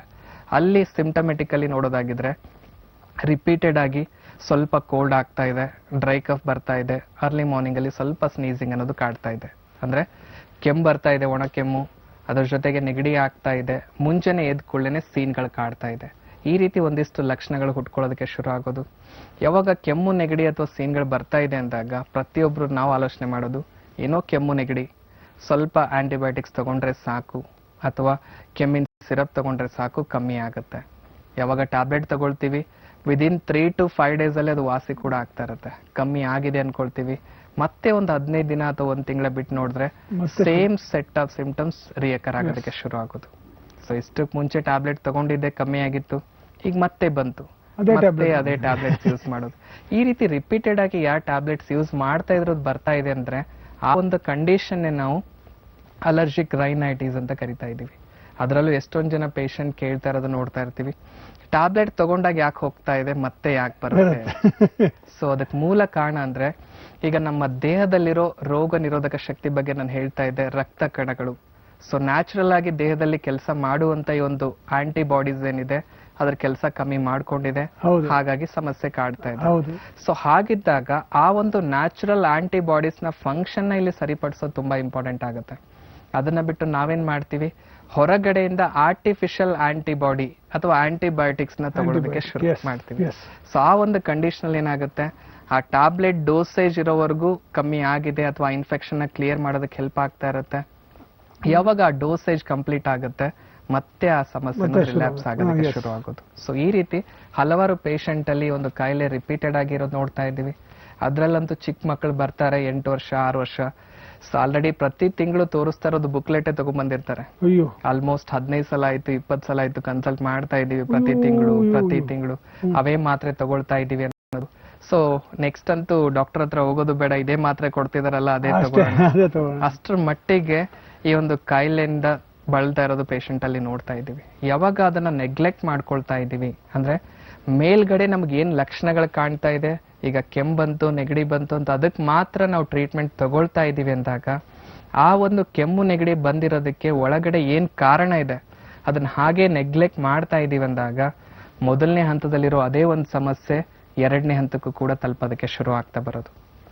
ಯಾವಾಗ 2ನೇ ಹಂತಕ್ಕೆ ಆ ಕಾಯಿಲೆ ತಲುಪ್ತಾ ಇದೆ, ಫಸ್ಟ್ ಸ್ಟೇಜ್ ಅಲ್ಲಿ ನೋಡ್ತಾ ಇದೀವಿ ಓನ್ಲಿ ಫಂಕ್ಷನಲಿ ಡಿಸ್ಟರ್ಬೆನ್ಸ್ ಅನ್ನೋದು ಮಾತ್ರ ಇತ್ತು. ಯಾವಾಗ ಅದೇ ಒಂದು ಕಾಯಿಲೆ 2ನೇ ಹಂತಕ್ಕೆ ತಲುಪ್ತಾ ಇದೆ, ಇಲ್ಲಿ ಸ್ಟ್ರಕ್ಚರಲಿ ಕೂಡ ಚೇಂಜಸ್ ಆಗೋದಕ್ಕೆ ಶುರು ಆಗ್ತಾ ಇದೆ, ಒಂದು ಪ್ಯಾಥಾಲಜಿಕಲ್ ವ್ಯತ್ಯಾಸ ಅನ್ನೋದು ನೋಡೋದಕ್ಕೆ ಶುರು ಮಾಡ್ತಾ ಇದೀವಿ. ಆ ರೀತಿ ಒಂದು ಪ್ಯಾಥಾಲಜಿಕಲ್ ಚೇಂಜಸ್ ಈ ಒಂದು 2ನೇ ಹಂತದಲ್ಲಿ ತಿಳ್ಕೊಳ್ಳೋದಾಗಿದ್ರೆ ಸೊ 3 ಕಾಯಿಲೆಗಳು ಇಲ್ಲಿ ಕಾಮನ್ ಆಗಿ ಪೇಷಂಟ್ ಸಫರ್ ಆಗ್ತಾ ಇರೋದು ನೋಡ್ತಾ ಇದ್ದೀವಿ. ಸೊ ಒಂದು ಅಲರ್ಜಿಕ್ ಸೈನೋಸೈಟಿಸ್ ಅಂತ ಹೇಳ್ಬೋದು, 2ನೇದು ನೇಸಲ್ ಪಾಲಿಪ್ ಅಂದ್ರೆ ಮೂಗಿನ ಒಳಗಡೆ ದುರ್ಮಾಂಸ ಅನ್ನೋದು ಬೆಳೀತಾ ಇರೋದು ನೋಡ್ತಾ ಇರೋದು, 3ನೇದಾಗಿ ಬಂದ್ಬಿಟ್ಟು ಈ ಒಂದು ಟಾನ್ಸಿಲೈಟಿಸ್ ಅಂತ ಹೇಳ್ತೀವಿ, ಟಾನ್ಸಿಲ್ಸ್ ಅಲ್ಲಿ ಒಂದು ಊತ ಕಾಣಿಸ್ಕೊಳ್ಳೋದಕ್ಕೆ ಶುರು ಆಗ್ತಾ ಬರೋದು. ಈ 3 ಕಾಯಿಲೆ ಅನ್ನೋದು ತುಂಬಾನೇ ಕಾಮನ್ ಆಗಿ ಕಾಡ್ತಕ್ಕಂಥದ್ದು ಅಂತ ತಿಳಿಸ್ಬೋದು. ಸೊ ಯಾವಾಗ ಈ 3 ಕಾಯಿಲೆ ಬರ್ತಾ ಇದೆ ಅದರಲ್ಲೂ ತುಂಬಾನೇ ಕಾಮನ್ ಆಗಿ ಈಗ ನೋಡ್ತಾ ಇರೋದು ನೇಸಲ್ ಪಾಲಿಪ್ ಅಂತ ಹೇಳ್ಬೋದು. ನೇಸಲ್ ಪಾಲಿಪ್ ಅಂದ್ರೆ ಮೂಗಿನ ಒಳಗಡೆ ದುರ್ಮಾಂಸ ಅನ್ನೋದು ಬೆಳೀತಾ ಇದೆ, ಕಾರ್ಟಿಲೇಜ್ ಬೆಳ್ಕೊಳ್ಳುತ್ತಲ್ಲ ನಿಜವಾಗ್ಲೂ. ಸೊ ಈ ರೀತಿ ಒಂದು ದುರ್ಮಾಂಸ ಬೆಳೆದಿದೆ ಅಂದಾಗ ಸೊ ಕಾಮನ್ ಆಗಿ ಮೂಗ್ ಕಟ್ಕೊಳಕ್ ಶುರು ಆಗ್ತಾ ಇದೆ, ಮೂಗಿಂದ ಉಸಿರು ತಗೊಳಕ್ ಆಗ್ತಾ ಇಲ್ಲ, ಅಥವಾ ಥಿಕ್ ಮ್ಯೂಕಸ್ ಅನ್ನೋದು ಪಾಸ್ ಆಗ್ತಾ ಇದೆ, ಅಥವಾ ಆ ಒಂದು ಸ್ಮೆಲ್ ಏನ್ ತಗೊಳ್ತಾ ಇದೀವಿ ಆ ಸ್ಮೆಲ್ ನನಗೆ ಗೊತ್ತಾನೆ ಆಗ್ತಾ ಇಲ್ಲ. ಸೊ ಈ ರೀತಿ ಒಂದಿಷ್ಟು ಸಮಸ್ಯೆ ಕಾಡ್ತಾ ಇರೋದು ನೋಡ್ತಾ ಇದೀವಿ. ಸೊ ಯಾವಾಗ ಅದೇ ಒಂದು ದುರ್ಮಾಂಸನ ನೆಗ್ಲೆಕ್ಟ್ ಮಾಡ್ಕೊಂಡು ಹಾಗೆ ಬಿಡ್ತಾ ಇದೀವಿ, ಕಂಪ್ಲೀಟ್ ಬ್ಲಾಕ್ ಆಗ್ತಾ ಇರೋದು ನೋಡ್ತಾ ಇದೀವಿ. ಆ ಒಂದು ಕಂಡೀಷನ್ ಅಲ್ಲಿ ಎಷ್ಟೋ ಜನ ಆಪರೇಷನ್ ನ ಮೊರೆ ಹೋಗ್ತಾ ಇರೋದು ನೋಡ್ತಾ ಇದೀವಿ. ಸೊ ಆಪರೇಷನ್ ಮಾಡ್ಕೊಂಡಿದೀವ, ಒಂದು 6 ತಿಂಗಳ ವರ್ಷ ಆರಾಮಾಗೆ ಇರ್ತೀವಿ, ಮತ್ತೆ 1 ವರ್ಷ 2 ವರ್ಷ ಆಗುತ್ತಲ್ಲ ಮತ್ತೆ ಅದೇ ಜಾಗದಲ್ಲಿ ಅದೇ ದುರ್ಮಾಂಸ ಕಾಣಿಸೋದಕ್ಕೆ ನಿಜವಾಗ್ಲು ಎಷ್ಟೋ ಜನ ಪೇಷಂಟ್ ಅಲ್ಲಿ ನೋಡ್ತಾ ಇದೀವಿ. ಸೊ ಇಲ್ಲಿ ಏನಾಗ್ತಾ ಇದೆ ಅಂದ್ರೆ, ದುರ್ಮಾಂಸ ಬೆಳೆದಿದೆ ಅಂತ ದುರ್ಮಾಂಸನೇನೋ ತೆಗೆದು ಹಾಕ್ತಾ ಇದೀವಿ, ಆದ್ರೆ ದುರ್ಮಾಂಸ ಬೆಳೆದಿರೋದಕ್ಕೆ ಏನ್ ಕಾರಣ ಇದೆ, ಅದ್ರ ಮೂಲ ಏನು, ನಿಜವಾಗ್ಲು ಅದನ್ನ ಹಾಗೆ ಬಿಡ್ತಾ ಇದೀವಿ. ಹಾಗಿದ್ದಾಗ ಅದು ಮತ್ತೆ ಬೆಳೆಯೋ ಚಾನ್ಸಸ್ ಅಂತೂ ಜಾಸ್ತಿ ಇದ್ದೇ ಇದೆ. ಹಾಗಾಗಿ ಈ ಒಂದು ಕಂಡೀಷನ್ ಅಲ್ಲಿ ಮೇನ್ ಆಗಿ ಮಾಡ್ಬೇಕಾಗಿರೋದು, ನಮ್ಮ ದೇಹದಲ್ಲಿರೋ ಮೆಟಬಾಲಿಸಮ್ ಫಸ್ಟ್ ಸರಿಪಡಿಸೋದು ತುಂಬಾ ಮುಖ್ಯ ಆಗುತ್ತೆ. ಯಾವಾಗ ಅದನ್ನ ಸರಿಪಡಿಸ್ತೀವಿ, ಫಸ್ಟ್ ಕಾಯಿಲೆ ಫರ್ದರ್ ಕಾಂಪ್ಲಿಕೇಟೆಡ್ ಆಗದೆ ಇರೋ ತರ ಅವಾಯ್ಡ್ ಮಾಡೋದಕ್ಕೆ ಹೆಲ್ಪ್ ಆಗುತ್ತೆ. ಅದಾದ್ಮೇಲೆ ಇರೋ ಒಂದು ಸಮಸ್ಯೆಯಿಂದ ಹೊರ ಬರ್ಸೋದಕ್ಕೂ ಕೂಡ ಹೆಲ್ಪ್ ಆಗ್ತಾ ಇರುತ್ತೆ. ಸೊ ಅದು ಬಿಟ್ರೆ ನೆಕ್ಸ್ಟ್ 2ನೇ ಕಾಮನ್ ಆಗಿ ನೋಡ್ತಾ ಇರೋದು ಸೈನುಸೈಟಿಸ್ ಅಂತ ಹೇಳಿದೆ. ಸೈನುಸೈಟಿಸ್ ಅಂದ್ರೆ ಈ ಒಂದು ಸೈನಸ್ ಗಳಲ್ಲಿ ಇನ್ಫ್ಲಮೇಷನ್ ಅಥವಾ ಒಂದು ಥಿಕ್ ಮ್ಯೂಕಸ್ ಅನ್ನೋದು ಯಾವಾಗ ಫಿಲಪ್ ಆಗ್ತಾ ಇದೆ, ಆ ಒಂದು ಕಂಡೀಷನ್ ನಾವು ಸೈನುಸೈಟಿಸ್ ಅಂತ ಕರಿತಾ ಇದೀವಿ. ಎಸ್ಪೆಷಲಿ ಈ ಒಂದು ಫೇಸ್ ಅಲ್ಲಿ ನೋಡೋದಾಗಿದ್ರೆ ಒಂದು ಫ್ರಂಟಲ್ ಸೈನಸ್ ಅಂತ ಹೇಳ್ತೀವಿ, ನಿಜವಾಗ್ಲು. 2ನೇದು ಮ್ಯಾಕ್ಸಿಲರಿ ಸೈನಸ್ ಅಂತ ಹೇಳ್ತೀವಿ. ಸೊ ಈ ಒಂದು ಬ್ರೈನ್ ಒಳಗಡೆ ಏನ್ ಫಂಕ್ಷನ್ ನಡೀತಾ ಇರುತ್ತೆ, ಅದ್ರ ಮೂಲಕ ಆ ಒಂದು ಗಾಳಿನ ಎಕ್ಸ್ಚೇಂಜ್ ಮಾಡ್ಕೊಳ್ಳೋದಕ್ಕೆ ಒಂದು ಪ್ಯಾಸೇಜಸ್ ಇರುತ್ತೆ. ಸೊ ಯಾವಾಗ ಅದೇ ಒಂದು ಸೈನಸ್ ಗಳು ಬ್ಲಾಕ್ ಆಗ್ತಾ ಇದೆ ಅಂದಾಗ ಆ ಒಂದು ಏರ್ವೇ ಏನು ಎಕ್ಸ್ಚೇಂಜ್ ಆಗ್ತಾ ಇದೆ ಅದು ಬ್ಲಾಕ್ ಆಗ್ಬಿಡುತ್ತೆ. ಅದ್ರ ಮೂಲಕ ಕಂಟಿನ್ಯೂಸ್ ಆಗಿ ತಲೆ ಭಾರ ಅನ್ಸೋದಕ್ಕೆ ಶುರು ಆಗೋದು. ಎಷ್ಟೋ ಜನ ಹೇಳ್ತಿರ್ತಾರೆ ತಲೆನೋವು ತುಂಬಾ ಬಂದ್ಬಿಡುತ್ತೆ, ಆ ತಲೆನೋವು ಬಂದಾಗ ನೋವಿನ ಮಾತ್ರೆ ತಗೊಳ್ಳೋವರೆಗೂ ನಂಗೆ ನೋವು ಕಮ್ಮಿನೇ ಆಗಲ್ಲ, ನಿಜವಾಗ್ಲು ಅಷ್ಟ್ರ ಮಟ್ಟಿಗೆ ಸೀವಿಯರ್ ಆಗಿ ನೋವು ಕಾಣಿಸ್ತಾ ಇರೋದು ಒಂದು ಸೈನಸ್ ಗಳಲ್ಲಿ ನೋಡ್ತಾ ಇದೀವಿ. ಮುಖ ಊದ್ಕೊಂಡಂಗ ಆಗೋದು, ಮುಂಜಾನೆ ಎದ್ಕೊಳ್ಳೇನೆ ಮುಖ ತುಂಬಾ ಊದ್ಕೊಂಡಿರುತ್ತೆ. ಸೊ ಸ್ವಲ್ಪ ಓಡಾಡಾದ್ಮೇಲೆ ಸ್ವಲ್ಪ ಮುಖ ಮತ್ತೆ ನಾರ್ಮಲ್ ಕಂಡೀಷನ್ ಬರ್ತಾ ಇದೆ, ಅಥವಾ ಕಣ್ಣೆಲ್ಲ ಕೆಂಪುಗಾಗ್ಬಿಡತ್ತೆ ಸ್ವಲ್ಪ ಜರ್ನಿ ಮಾಡಿದ್ರೆ, ಕಣ್ಣಿಂದ ನೀರ್ ಬರ್ತಾ ಇದೆ ಕಂಟಿನ್ಯೂಸ್ ಆಗಿ. ಈ ರೀತಿ ಒಂದಿಷ್ಟು ಲಕ್ಷಣಗಳು ತಿಳಿಸ್ತಾ ಇರೋದು ಪೇಷಂಟ್ ಅಲ್ಲಿ ನೋಡ್ತಾ ಇದೀವಿ. ಇನಿಷಿಯಲ್ ಪೀರಿಯಡ್ ಅಲ್ಲೇನೋ ನೋವಿನ ಮಾತ್ರೆ ತಗೊಂಡು ಅಥವಾ ಬಿಸಿ ಕಾವು ತಗೊಂಡು ಅದನ್ನ ಮುಂದೂಡ್ತಾ ಬರ್ತೀವಿ. ಯಾವಾಗ ಅದೇ ಒಂದು ಸಿವಿಯರ್ ಕಂಡೀಷನ್ ರೀಚ್ ಆಗ್ತಾ ಇದೆ, ಈ ಒಂದು ಸೈನುಸೈಟಿಸ್ ಅಲ್ಲೂ ಕೂಡ ಎಷ್ಟೋ ಜನ ಒಂದು ಆಪರೇಷನ್ ಮೊರೆ ಹೋಗ್ತಾ ಇರೋದು ನೋಡ್ತಾ ಇದ್ದೀವಿ. ಆ ಒಂದು ಮ್ಯೂಕಸ್ ಏನ್ ಫಿಲಪ್ ಆಗಿದೆ ಸೈನಸ್ ಗಳಲ್ಲಿ, ಆ ಮ್ಯೂಕಸ್ ನ ಕ್ಲಿಯರ್ ಮಾಡ್ಕೊಳ್ಳೋದಕ್ಕೆ ಮೆಡಿಸಿನ್ಸ್ ಅನ್ನೋದು ಪಡ್ಕೊಳ್ತಾ ಇರೋದು ನೋಡ್ತಾ ಇದೀವಿ. ಸೊ ಆ ರೀತಿ ಮಾಡಿದಾಗ ಅಲ್ಲೂ ಕೂಡ ಅದೇ ಮ್ಯೂಕಸ್ ಏನ್ ಫಿಲಪ್ ಆಗಿದೆ ಅದನ್ನ ತೆಗಿತಾ ಇದೀವಿ, ಹೊರತಾಗಿ ಕಾರಣನ ಹಾಗೆ ಬಿಡ್ತಾ ಇದೀವಿ. ಹಾಗಾಗಿ ಎಷ್ಟೋ ಜನ ಪೇಷಂಟ್ ಈ ಒಂದು ಸೈನುಸೈಟಿಸ್ ಅಲ್ಲೂ ಕೂಡ 2 ಸಲ ಆಪರೇಷನ್ ಆಯ್ತು ಅಥವಾ 3 ಸಲ ಆಪರೇಷನ್ ಆಯ್ತು, ಆದ್ರೆ ಕಾಯಿಲೆ ಮಾತ್ರ ನಾನು ಬಿಟ್ಟು ಹೋಗ್ತಾ ಇಲ್ಲ, ಮತ್ತೆ ಮತ್ತೆ ಅದು ತಿರುಗಿ ಬರ್ತಾನೆ ಇದೆ ಅನ್ನೋದು ಹೇಳ್ತಾ ಇರೋದು ಪೇಷಂಟ್ ಅಲ್ಲಿ ನೋಡ್ತಾ ಇದೀವಿ. ಸೊ ಇದಕ್ಕೂ ಕೂಡ ಮೂಲ ಕಾರಣದ ಜೊತೆಗೆ ಯಾವಾಗ ಟ್ರೀಟ್ಮೆಂಟ್ ಅನ್ನೋದು ಪಡ್ಕೊಳ್ತೀವಿ, ಆವಾಗ್ಲೇ ಆ ಒಂದು ಸಮಸ್ಯೆಯಿಂದ ಕಂಪ್ಲೀಟ್ ಆಗಿ ಹೊರಬರೋದಕ್ಕೂ ಕೂಡ ಹೆಲ್ಪ್ ಆಗುತ್ತೆ. ಸೊ ಈಗ ಟಾನ್ಸಿಲೈಟಿಸ್ ಬಗ್ಗೆನೂ ಹೇಳ್ತಾ ಇದ್ದೆ, ಅಂದ್ರೆ ಸೈನುಸೈಟಿಸ್ ಅಲ್ಲೂ ಆಪರೇಷನ್ ಆಯ್ತು, ಫೇಲ್ ಆಯ್ತು, ಅದರಿಂದ ಮತ್ತೆ ಬಂತು ಅಂತ ಹೇಳ್ತಾ ಇದ್ದೆ. ಅದೇ ತರ ಈ ಒಂದು ಟಾನ್ಸಿಲೈಟಿಸ್ ಅಲ್ಲಿ ನೋಡೋದಾಗಿದ್ರೆ, ಸೊ ಅದರಲ್ಲಿ ಊತ ಕಾಣಿಸ್ಕೊಂಡಿದೆ, ಗಂಟ್ಲಲ್ಲಿ ಕೆರೆತ ಆಗ್ತಾ ಇದೆ, ಸೊ ಊಟ ಮಾಡೋಕ್ಕೂ ಆಗ್ತಾ ಇಲ್ಲ, ಅಷ್ಟರ ಮಟ್ಟಿಗೆ ನೋವು ಕಾಡ್ತಾ ಇರುತ್ತೆ ಮಕ್ಕಳಲ್ಲಿ. ಸೊ ಕಂಟಿನ್ಯೂಸ್ ಆಗಿ ಅಳ್ತಾ ಇರೋದು, ಅದರಿಂದ ನೋವು ಅನುಭವಿಸ್ತಾ ಇರೋದು ನೋಡ್ತಾ ಇರ್ತೀವಿ. ಆದ್ರೆ ಅದ್ರಲ್ಲೂ ಕೂಡ ಒಂದಿಷ್ಟು ಮಕ್ಕಳಲ್ಲಿ ಏನ್ ಮಾಡ್ತಾ ಇದ್ದಾರೆ, ಅದ್ರಲ್ಲಿ ಊತ ಕಾಣಿಸ್ಕೊಂಡಿದೆನಾ ಆ ಒಂದು ಡಾಕ್ಟರ್ ಸಜೆಷನ್ ಮೇಲೆ ಆಪರೇಷನ್ ಮೊರೆ ಕೂಡ ಹೋಗ್ತಾ ಇದ್ದಾರೆ, ನಿಜವಾಗ್ಲು. ಸೊ ಒಂದ್ಸಲ ಟಾನ್ಸಿಲ್ಸ್ ನಾವು ತೆಗೆದು ಹಾಕ್ತಾ ಇದೀವಿ ಅಂದ್ಮೇಲೆ ಅದರಿಂದ ಏನೆಲ್ಲ ದುಷ್ಪರಿಣಾಮ ಆಗ್ತಾ ಇರೋದ್ರ ಬಗ್ಗೆ ಎಷ್ಟೋ ಜನರಿಗೆ ಗೊತ್ತಿಲ್ಲ. ಯಾಕಂದ್ರೆ ನಮ್ಮ ದೇಹದಲ್ಲಿ ಯಾವುದೇ ಒಂದು ಭಾಗ ಆಗಿರ್ಬೋದು, ಪಾರ್ಟ್ ಆಗಿರ್ಬೋದು, ದೇಹನ ಪ್ರೊಟೆಕ್ಟ್ ಮಾಡೋದಕ್ಕಿದೆ ಹೊರತಾಗಿ ದೇಹಕ್ಕೆ ತೊಂದರೆ ಕೊಡುವಂತ ಪಾರ್ಟ್ಸ್ ಗಳು ಯಾವುದೂ ಇಲ್ಲ. ಅದೇ ತರ ಈ ಒಂದು ಟಾನ್ಸಿಲ್ಸ್ ಕೂಡ, ಟಾನ್ಸಿಲ್ಸ್ ಗಳ ಫಂಕ್ಷನ್ ಏನಾಗಿರುತ್ತೆ ಅಂದ್ರೆ, ಏನೇ ಒಂದು ಇನ್ಫೆಕ್ಷನ್ ಈಗ ದೇಹದ ಒಳಗಡೆ ಹೋಗ್ತಾ ಇದೆ ಅಂದಾಗ ಕತ್ತಿನ ಭಾಗದಲ್ಲೇ ಆ ಒಂದು ಇನ್ಫೆಕ್ಷನ್ ನ ಹಿಡಿದಿಟ್ಕೊಳ್ಳುವಂತ ಶಕ್ತಿ ಈ ಒಂದು ಟಾನ್ಸಿಲ್ಸ್ ಗಳಲ್ಲಿ ಇರುತ್ತೆ. ಸೊ ಆ ಒಂದು ಇನ್ಫೆಕ್ಷನ್ ಇಂದ ಆ ಒಂದು ಟಾನ್ಸಿಲ್ಸ್ ಅಲ್ಲಿ ಊತ ಅನ್ನೋದು ಕಾಣಿಸ್ಕೊಂಡಿದೆ ಅಂದಾಗ ಊತನ ಕಮ್ಮಿ ಪಡಿಸೋದಕ್ಕೆ ನಾವು ಟ್ರೀಟ್ಮೆಂಟ್ ತಗೋಬೇಕು ಹೊರತಾಗಿ ಟಾನ್ಸಿಲ್ಸ್ ನೇ ತೆಗೆದು ಹಾಕ್ತಿವಿ ಅಂದಾಗ ಇದೇ ಒಂದು ಇನ್ಫೆಕ್ಷನ್ ಕತ್ತಿನ ಭಾಗದಿಂದ ಇನ್ನು ಡೀಪರ್ ಪಾರ್ಟ್ಸ್ಗೂ ಕೂಡ ಹರಡೋದಕ್ಕೆ ಶುರು ಆಗ್ತಾ ಇದೆ. ಈಗ 2ನೇ ಹಂತದವರೆಗೂ ನಾನು ಹೇಳ್ತಾ ಇದ್ದೆ, ಒಂದು ಅಲರ್ಜಿಕ್ ರೈನೈಟಿಸ್ ಅಂತ, 2ನೇದಾಗಿ ಬಂದ್ಬಿಟ್ಟು ಅಲರ್ಜಿಕ್ ಸೈನುಸೈಟಿಸ್ ಅಂತ, 3ನೇದಾಗಿ ಬಂದ್ಬಿಟ್ಟು ನೇಸಲ್ ಪಾಲಿಪ್, 4ನೇದಾಗಿ ಬಂದ್ಬಿಟ್ಟು ಟಾನ್ಸಿಲೈಟಿಸ್. ಸೊ ಈ ಎಲ್ಲ ಲಕ್ಷಣಗಳಲ್ಲಿ ನೋಡೋದಾಗಿದ್ರೆ ರಿಪೀಟೆಡ್ ಆಗಿ ಕೆಮ್ಮು ಬರ್ತಾ ಇದೆ, ನೆಗಡಿ ಆಗ್ತಾ ಇದೆ, ಸೀನ್ಗಳು ಬರ್ತಾ ಇದೆ, ಅಥವಾ ಮೂಗ್ ಕಟ್ಕೊಳ್ಳೋದಾಗಿರ್ಬೋದು, ಮೂಗಿಂದ ನೀರ್ ಕಡಿಯೋದಾಗಿರ್ಬೋದು, ಮುಖ ಭಾರ ಅನ್ಸೋದಾಗಿರ್ಬೋದು, ತಲೆನೋವು ಬರೋದಾಗಿರ್ಬೋದು, ಕಣ್ ಕೆಂಪಗಾಗ್ತಾ ಇದೆ, ಕಣ್ಣಲ್ಲಿ ನವೆ ಬರ್ತಾ ಇದೆ, ಕಣ್ಣಿಂದ ನೀರ್ ಕಡಿತಾ ಇದೆ, ಗಂಟ್ಲಲ್ಲಿ ಕೆರೆತ ಬರ್ತಾ ಇದೆ, ಗಂಟ್ಲಲ್ಲಿ ನೋವು ಕಾಡ್ತಾ ಇದೆ, ಇದೆಲ್ಲ ಲಕ್ಷಣಗಳು ನೋಡೋದಾಗಿದ್ರೆ only upper related respiratory tract infection ಮಾತ್ರ ಇಲ್ಲಿ ನೋಡ್ತಾ ಇದ್ವಿ. ಸೊ ಒಂದು ಲೋವರ್ ರೆಸ್ಪಿರೇಟರಿ ಸಿಸ್ಟಮ್ ಅಲ್ಲಿ ಯಾವುದೇ ರೀತಿ ಇನ್ಫೆಕ್ಷನ್ ಅದು ಇಲ್ಲಿ ನೋಡ್ತಾ ಇರಲಿಲ್ಲ. ಯಾವಾಗ ಇದೇ ಒಂದು ಕಾಯಿಲೆ 2ನೇ ಹಂತದಿಂದ 3ನೇ ಹಂತಕ್ಕೆ ತಲುಪ್ತಾ ಇದೆ, ಸೊ ನೆಕ್ಸ್ಟ್ ಅದು ಇಫೆಕ್ಟ್ ಮಾಡ್ತಕ್ಕಂತ ಒಂದು ಜಾಗ ಅಥವಾ ಭಾಗ ದೇಹದಲ್ಲಿ ನೋಡೋದಾಗಿದ್ರೆ ನಮ್ಮ ಒಂದು ಶ್ವಾಸಕೋಶ ಅಂತ ಹೇಳ್ತೀವಿ, ಅಥವಾ ಉಸಿರಾಟದ ಟ್ಯೂಬ್ ಅಂತ ಹೇಳ್ಬೋದು. ಯಾವಾಗ ಉಸಿರಾಟದ ಟ್ಯೂಬ್ ಅಲ್ಲೂ ಕೂಡ ಈ ಒಂದು ಇನ್ಫೆಕ್ಷನ್ ಅದು ಹರಡೋದಕ್ಕೆ ಶುರು ಆಗ್ತಾ ಇದೆ. ಸೊ ಇನ್ಫೆಕ್ಷನ್ ಯಾವಾಗ ಹರಡಕ್ ಶುರು ಆಗ್ಬಿಡುತ್ತೆ, ಆ ಟ್ಯೂಬ್ ಒಳಗಡೆ ಇನ್ಫ್ಲಮೇಷನ್ ಅಂತ ಹೇಳ್ತೀವಿ, ಅಂದ್ರೆ ಊತ ಅನ್ನೋದು ಕಾಣಿಸೋದಕ್ಕೆ ಶುರು ಆಗ್ತಾ ಬರೋದು. ಯಾವ ರೀತಿ ಆ ಊತ ಬೆಳೆಯೋದಕ್ಕೆ ಶುರು ಆಗ್ಬಿಡುತ್ತೆ, ಆ ರೀತಿ ನಮ್ಗೆ ಉಸಿರು ತಗೊಳ್ಳೋದ್ರಲ್ಲೂ ಕೂಡ ಸಮಸ್ಯೆ ಕಾಡೋದಕ್ಕೆ ಶುರು ಆಗ್ತಾ ಇದೆ. ಅದರಲ್ಲೂ ನೋಡಿರ್ಬೋದು, ಈಗ ನೀವು 24 ಅವರ್ಸ್ ನಾವು ಬ್ರೀತ್ ಮಾಡ್ತಾ ಇದ್ದೀವಿ, ಅದು ಅನ್ಕಾನ್ಶಿಯಸ್ ಮೈಂಡ್ ಇಂದ. ನಾವೇನು ಉಸಿರು ತಗೊಳ್ತಾ ಇದ್ದೀವಿ, ಸೊ ನಮ್ಗೆ ಗೊತ್ತಾಗ್ದೇನೆ ನಾವು ಉಸಿರು ತಗೊಳ್ತಾ ಇರ್ತೀವಿ, ಬಿಡ್ತಾ ಇರ್ತೀವಿ. ಸೊ ಯಾವಾಗ ಈ ಒಂದು ಇನ್ಫೆಕ್ಷನ್ ಈ ಒಂದು ಉಸಿರಾಟದ ಟ್ಯೂಬ್ ಅಲ್ಲೂ ಹರಡ್ತಾ ಇದೆ ಅಂದಾಗ ಆ ಉಸಿರು ತಗೊಳ್ಳೋದ್ರಲ್ಲೂ ಕೂಡ ಕಾನ್ಶಿಯಸ್ ಮೈಂಡ್ ಇಂದ ನಾನು ಉಸಿರಾಟ ಮಾಡಬೇಕು ಅನ್ನೋ ಸ್ಥಿತಿಗೆ ಎಷ್ಟೋ ಜನ ಹೋಗ್ತಿದ್ದಾರೆ. ನನಗೆ ಉಸಿರು ತಗೊಳ್ತಾ ಇಲ್ಲ, ತಗೊಳಕ್ ಆಗ್ತಾ ಇಲ್ಲ, ಮೇಲುಸಿರು ತಗೊಳ್ತಾ ಇರ್ತೀನಿ, ಸ್ವಲ್ಪ ಓಡಿದ್ರು ಸಾಕು ನನಗೆ ತುಂಬಾ ಈ ಒಂದು ಉಬ್ಸ ಕಾಣಿಸೋದಕ್ಕೆ ಶುರು ಆಗ್ತಾ ಇದೆ, ಎದೆ ಭಾರ ಅನ್ಸ್ಬಿಡುತ್ತೆ, ಮತ್ತೆ ಡ್ರೈ ಕಫ್ ಕಂಟಿನ್ಯೂಸ್ ಆಗಿ ಒಣ ಕೆಮ್ಮು ಅನ್ನೋದು ಜಾಸ್ತಿ ಬರೋದಕ್ಕೆ ಶುರು ಆಗ್ತಾ ಇದೆ. ಸೊ ಈ ಎಲ್ಲ ಲಕ್ಷಣಗಳು ಈ ಒಂದು ಅಲರ್ಜಿಕ್ ಬ್ರಾಂಕೈಟಿಸ್ ಅಲ್ಲಿ ನೋಡ್ತಾ ಇದ್ದೀವಿ. ಅದರಲ್ಲೂ ಈ ಒಂದು ಉಬ್ಸ ಅಂತ ಹೇಳ್ತಾ ಇದ್ದೆ ನಾನು, ವೀಸಿಂಗ್ ಅಂತ ಕರಿತೀವಿ. ಜನರಲಿ ಈ ಒಂದು ಕಂಡೀಷನ್ ನಾವು ಅಸ್ತಮಾ ಸ್ಟೇಜ್ ಅಲ್ಲಿ ನೋಡ್ತಕ್ಕಂಥದ್ದು. ಆದ್ರೆ ಬ್ರಾಂಕೈಟಿಸ್ ಅಲ್ಲೂ ಕೂಡ ಯಾವಾಗ ಒಂದು ಸ್ಟುಮಿಲೈಗೆ ನಮ್ಮ ದೇಹ ರಿಪೀಟೆಡ್ ಆಗಿ ಎಕ್ಸ್ಪೋಸ್ ಆಗ್ತಾ ಇದೆ, ಫಾರ್ ಎಕ್ಸಾಂಪಲ್ ಈಗ ಡಸ್ಟ್ ಅಲ್ಲೇ ಕಂಟಿನ್ಯೂಸ್ ಆಗಿ ನಾವು ಕೆಲಸ ಮಾಡ್ತಾ ಇದ್ದೀವಿ, ಆ ಸಮಯದಲ್ಲಿ ರಾತ್ರಿ ಮಲಗಿದಾಗ ನನಗೆ ಉಸಿರಾಟದ ಸಮಸ್ಯೆ ಆಗ್ತಾ ಇದೆ, ಅಥವಾ ಜಾಸ್ತಿ ಕೋಲ್ಡ್ ಪದಾರ್ಥಗಳು ಏನಾದ್ರೂ ತಿಂದಿದ್ದೀನಿ ಇವತ್ತು, ಅವತ್ ರಾತ್ರಿ ನನಗೆ ಉಸಿರಾಟದ ಸಮಸ್ಯೆ ಆಗಿರುತ್ತೆ, ಮಿಕ್ಕಿರೋ ಟೈಮಲ್ಲಿ ನಾನು ಆರಾಮಾಗೆ ಇರ್ತಾ ಇದ್ದೀನಿ, ಹಾಗಿದ್ರೆ ನಾನು ಇದು ಬಿಡ್ಬೇಕಾ ಅನ್ನೋ ತರ ಎಷ್ಟೋ ಜನ ಪೇಷಂಟ್ ಕೇಳ್ತಾ ಇರೋದು ನೋಡ್ತಾ ಇರ್ತೀವಿ. ಸೊ ಇಲ್ಲಿ ಕಾರಣ ಆಗ್ತಾ ಇರೋದು ಒಂದು ಸ್ಟುಮಿಲೈ ಇಂದ, ಆದ್ರೆ ಅದಕ್ಕೆ ಒಳಗಡೆ ಕಾರಣ ನೋಡೋದಾಗಿದ್ರೆ ನಮ್ಮ ರೋಗ ನಿರೋಧಕ ಶಕ್ತಿಯಿಂದ ಏನ್ ಇನ್ಫೆಕ್ಷನ್ ಒಳಗಡೆ ಬೆಳೀತಾ ಇದೆ ಅದ್ರ ಮೂಲಕ ಈ ಕಾಯಿಲೆ ಅನ್ನೋದು ಹುಟ್ಕೊಂಡಿರೋದು. ಸೊ ಈ ರೀತಿ ಆ ಕಾಯಿಲೆ ಹುಟ್ಕೊಂಡಿದೆ ಅಂದಾಗ ಫಸ್ಟ್ ಆ ಮೂಲ ಕಾರಣದ ಜೊತೆಗೆ ಟ್ರೀಟ್ಮೆಂಟ್ ಕೊಡೋದು ತುಂಬಾ ಮುಖ್ಯ ಆಗುತ್ತೆ.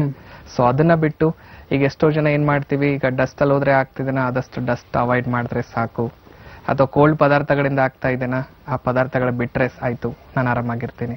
ಸೊ ಈ ರೀತಿ ಅದನ್ನ ನಿರ್ಲಕ್ಷ್ಯ ಮಾಡ್ಕೊಂಡು ಹಾಗೆ ಮುಂದೂಡ್ತಾ ಇರೋದು ನೋಡ್ತಾ ಇದ್ದೀವಿ. ಎಲ್ಲ ಸಿಂಪ್ಟಮ್ಯಾಟಿಕ್ ರಿಲೀಫ್ ಅಷ್ಟೇ, ಅದು ನಿಜವಾಗ್ಲು ಪರ್ಮನೆಂಟ್ ಕ್ಯೂರ್ ಅಲ್ಲ. ಹೌದು. ಸೊ ಅದರಲ್ಲೂ ಈ ಅಲರ್ಜಿಕ್ ಬ್ರಾಂಕೈಟಿಸ್ ಅಲ್ಲಿ ಈ ಒಣ ಕೆಮ್ಮಾಗಿರ್ಬೋದು, ಎದೆ ಭಾರ ಅನ್ಸೋದಾಗಿರ್ಬೋದು, ಈ ಒಂದು ಸ್ಟುಮಿಲೈಗೆ ಎಕ್ಸ್ಪೋಸ್ ಆದಾಗ ಈ ಒಂದು ವೀಸಿಂಗ್ ಸಮಸ್ಯೆ ಆಗಿರ್ಬೋದು ಕಾಡ್ತಾ ಇದೆ ಅಂದಾಗ, ಸೊ ಆ ಒಂದು ಕಾಯಿಲೆನೆ ನಾವು ಅಲರ್ಜಿಕ್ ಬ್ರಾಂಕೈಟಿಸ್ ಅಂತ ಏನ್ ಹೇಳ್ತಾ ಇದ್ದೀವಿ, ಈ ಒಂದು ಮುನ್ಸೂಚನೆ ಅನ್ನೋದು ತೋರಿಸ್ತಾ ಇದೆ ಇಲ್ಲಿ ಉಸಿರಾಟದ ಸಮಸ್ಯೆ ಅನ್ನೋದು ಶುರು ಆಗ್ತಾ ಇದೆ. ಸೊ ಆದ್ರೂ ನಿರ್ಲಕ್ಷ್ಯ ಮಾಡಿದಾಗ ಸೊ ಇದೇ ಒಂದು ಕಾಯಿಲೆ 4ನೇ ಹಂತ ಅಥವಾ ಸಿಂಪಲ್ ಆಗಿರೋ ಅಲರ್ಜಿ ಅಸ್ತಮಾ ಕನ್ವರ್ಟ್ ಆಗ್ತಾ ಇರೋದು ಪೇಷಂಟ್ ಅಲ್ಲಿ ತಿಳ್ಕೊಬಹುದು. ಸೊ ನೀವು ಇವಾಗ ನಿರ್ಲಕ್ಷ್ಯ ಅಂತ ಹೇಳಿದ್ರಲ್ಲ, ನಿಜ. ಈಗ ಎಷ್ಟೋ ಅಲರ್ಜಿಗಳು ನಮ್ಗೆ ಇರ್ತದೆ, ಹೌದು. ಆ ಮೊಮೆಂಟ್ಗೆ ಅಲರ್ಜಿ ಆಗುತ್ತೆ, ಅದಕ್ಕೆ ಏನೋ ಟೆಂಪ್ರರಿ ತೊಗೊಳ್ತೀವಿ, ನೆಗ್ಲೆಕ್ಟ್ ಮಾಡ್ಬಿಡ್ತೀವಿ ಅಲರ್ಜಿ, ಅದು ಮುಂದೆ ಬೆಳೀತಾ ಬೆಳೀತಾ ಬೆಳೀತಾ ಅದರಿಂದ ಏನೇನು ಕಾಂಪ್ಲಿಕೇಶನ್ಸ್ ಆಗುತ್ತೆ? ಹೌದು. ಈಗ ಆ ಒಂದು ಕಾಂಪ್ಲಿಕೇಶನ್ಸ್ ಅಲ್ಲಿ ಅಲರ್ಜಿಯಲ್ಲಿ ನೋಡೋದಾಗಿದ್ರೆ ಫಸ್ಟ್ ಅಂಡ್ ಫಾರ್ಮೋಸ್ಟ್ ಈ ಅಸ್ತಮನೆ ಅಂತ ಹೇಳ್ಬೋದು.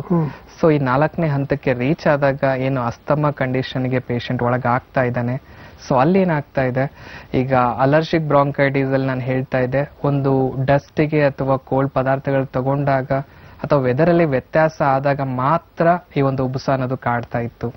ಆದ್ರೆ ಇದೇ ಒಂದು ಅಸ್ತಮಾ ಕಂಡೀಷನ್ ಏನಾಗ್ತಾ ಇದೆ, ಇರ್ರೆಸ್ಪೆಕ್ಟಿವ್ ಆಫ್ ಸ್ಟುಮಿಲೈ ಅಂತ ಹೇಳ್ತೀವಿ, ಅಂದ್ರೆ ಸ್ಟುಮಿಲೈಗೆ ಎಕ್ಸ್ಪೋಸ್ ಆಗಿ ಅಥವಾ ಬಿಡಿ ಮನೆಯಲ್ಲೇ ಕೂತ್ರು ಕೂಡ ಪ್ರತಿದಿನ ಉಬ್ಬಸ ಅನ್ನೋದು ಕಾಡ್ತಾ ಇದೆ. ಸೊ ಪ್ರತಿದಿನ ನಾನು ಅದಕ್ಕೆ ಮೆಡಿಸಿನ್ಸ್ ತಗೊಳ್ಳೇಬೇಕು, ಇಲ್ಲ ಅಂದ್ರೆ ನಾನು ಮಲ್ಕೊಳಕ್ಕೆ ಆಗಲ್ಲ ಅನ್ನೋ ಒಂದು ಕಂಡೀಷನ್ಗೆ ರೀಚ್ ಆಗ್ತಾ ಇರೋದು ಪೇಷಂಟ್ ನೋಡ್ತಾ ಇದೀವಿ. ಅದರಲ್ಲೂ ಕ್ಲಿನಿಕಲ್ ಬಂದಾಗ ನೋಡ್ತಾ ಇರ್ತೀವಿ. ಸೊ ಈ ಒಂದು ಪಂಪ್ ಯೂಸ್ ಮಾಡ್ತಾ ಇದ್ದೀನಿ ಸರ್, ಇನ್ನೊಂದು ಪಂಪ್ ಕೊಟ್ಟಿದ್ದಾರೆ ಈಗ. ಸೊ ಆ ಇನ್ಹೇಲರ್ಸ್ ಏನ್ ಯೂಸ್ ಮಾಡ್ತಾ ಇದ್ದಾರೆ, ಪ್ರತಿನಿತ್ಯ ಇನ್ಹೇಲರ್ ಯೂಸ್ ಮಾಡ್ತಾ ಹೋದಷ್ಟು ಸೊ ತಕ್ಕ ಮಟ್ಟಿಗೆ ಅವ್ರ ರಿಲೀಫ್ ಅಂತೂ ಸಿಗ್ತಾ ಇರುತ್ತೆ, ಸೊ ಅದು ಇಲ್ಲ ಅಂತ ಹೇಳಕ್ ಆಗಲ್ಲ. ಆದ್ರೆ ಅದರಿಂದ ಎಷ್ಟೋ ಜನರಿಗೆ ಈ ಒಂದು ಸೈಡ್ ಎಫೆಕ್ಟ್ಸ್ ಆಗ್ತಾ ಇರೋದು ಪೇಷಂಟ್ ಗಳಲ್ಲಿ ನೋಡ್ತಾ ಇದೀವಿ. ಈ ಒಂದು ಚಿಕ್ಕ ಮಕ್ಕಳಲ್ಲೂ ಯೂಸ್ ಮಾಡ್ತಾ ಇರೋದು ನೋಡ್ತಾ ಇದೀವಿ. 10 ವರ್ಷ 12 ವರ್ಷದ ಮಕ್ಕಳು ಇರ್ತಾರೆ, ನೆಬ್ಲೈಸೇಷನ್ ಕೊಟ್ಟಿದೀವಿ ಸರ್, ಆರಾಮಾಯ್ತು ಅವನಿಗೆ, ಅಥವಾ ಇನ್ಹೇಲರ್ ಕೊಟ್ಟಿದ್ವಿ ಅವಾಗ ಸ್ವಲ್ಪ ಆರಾಮ ಆಗ್ತಾ ಇದೆ. ಆದ್ರೆ ಈ ರೀತಿ ಚಿಕ್ಕ ವಯಸ್ಸಲ್ಲೇ ನಾವು ಸ್ಟಿರಾಯ್ಡ್ಸ್ ಗಳನ್ನ ಯೂಸ್ ಮಾಡ್ತಾ ಇದ್ದೀವಿ, ಮಕ್ಕಳಿಗೆ ಆ ಸ್ಟಿರಾಯ್ಡ್ಸ್ ಗಳನ್ನ ಕೊಡ್ತಾ ಇದೀವಿ ಅಂದ್ಮೇಲೆ ದೇಹದ ಒಂದು ಬೇರೆ ಭಾಗಕ್ಕೂ ಅದರಿಂದ ಸೈಡ್ ಎಫೆಕ್ಟ್ಸ್ ಆಗೋದು ತುಂಬಾ ಚಾನ್ಸಸ್ ಇದೆ. ಅದರಲ್ಲೂ ಸ್ಟಿರಾಯ್ಡ್ಸ್ ನಾವು ರಿಪೀಟೆಡ್ ಆಗಿ ಯೂಸ್ ಮಾಡ್ತಾ ಇದೀವಿ ಅಂದಾಗ ಎಷ್ಟೋ ಮಕ್ಕಳಲ್ಲಿ ನೋಡ್ತಾ ಇದೀವಿ, ಒಂದು ಪ್ರೀ ಮ್ಯಾಚುರ್ ಗ್ರೇಯಿಂಗ್ ಆಫ್ ಹೇರ್ ಅಂತ ಹೇಳ್ತೀವಿ. 18 ವರ್ಷ 20 ವರ್ಷದವ್ರು ಇರ್ತಾರೆ, ಬಿಳಿ ಕೂದಲ ಆಲ್ರೆಡಿ ಬರಕ್ ಶುರು ಆಗ್ತಾ ಇದೆ, ಹೇರ್ ಫಾಲ್ ತುಂಬಾ ಆಗ್ತಾ ಇದೆ, ಅಥವಾ ಅವನೇನು ಊಟನೇ ಮಾಡೋದಿಲ್ಲ ಆದ್ರೂ ವೇಟ್ ಅನ್ನೋದು ದಿನೇ ದಿನೇ ಬೆಳಿತಾನೆ ಇದೆ.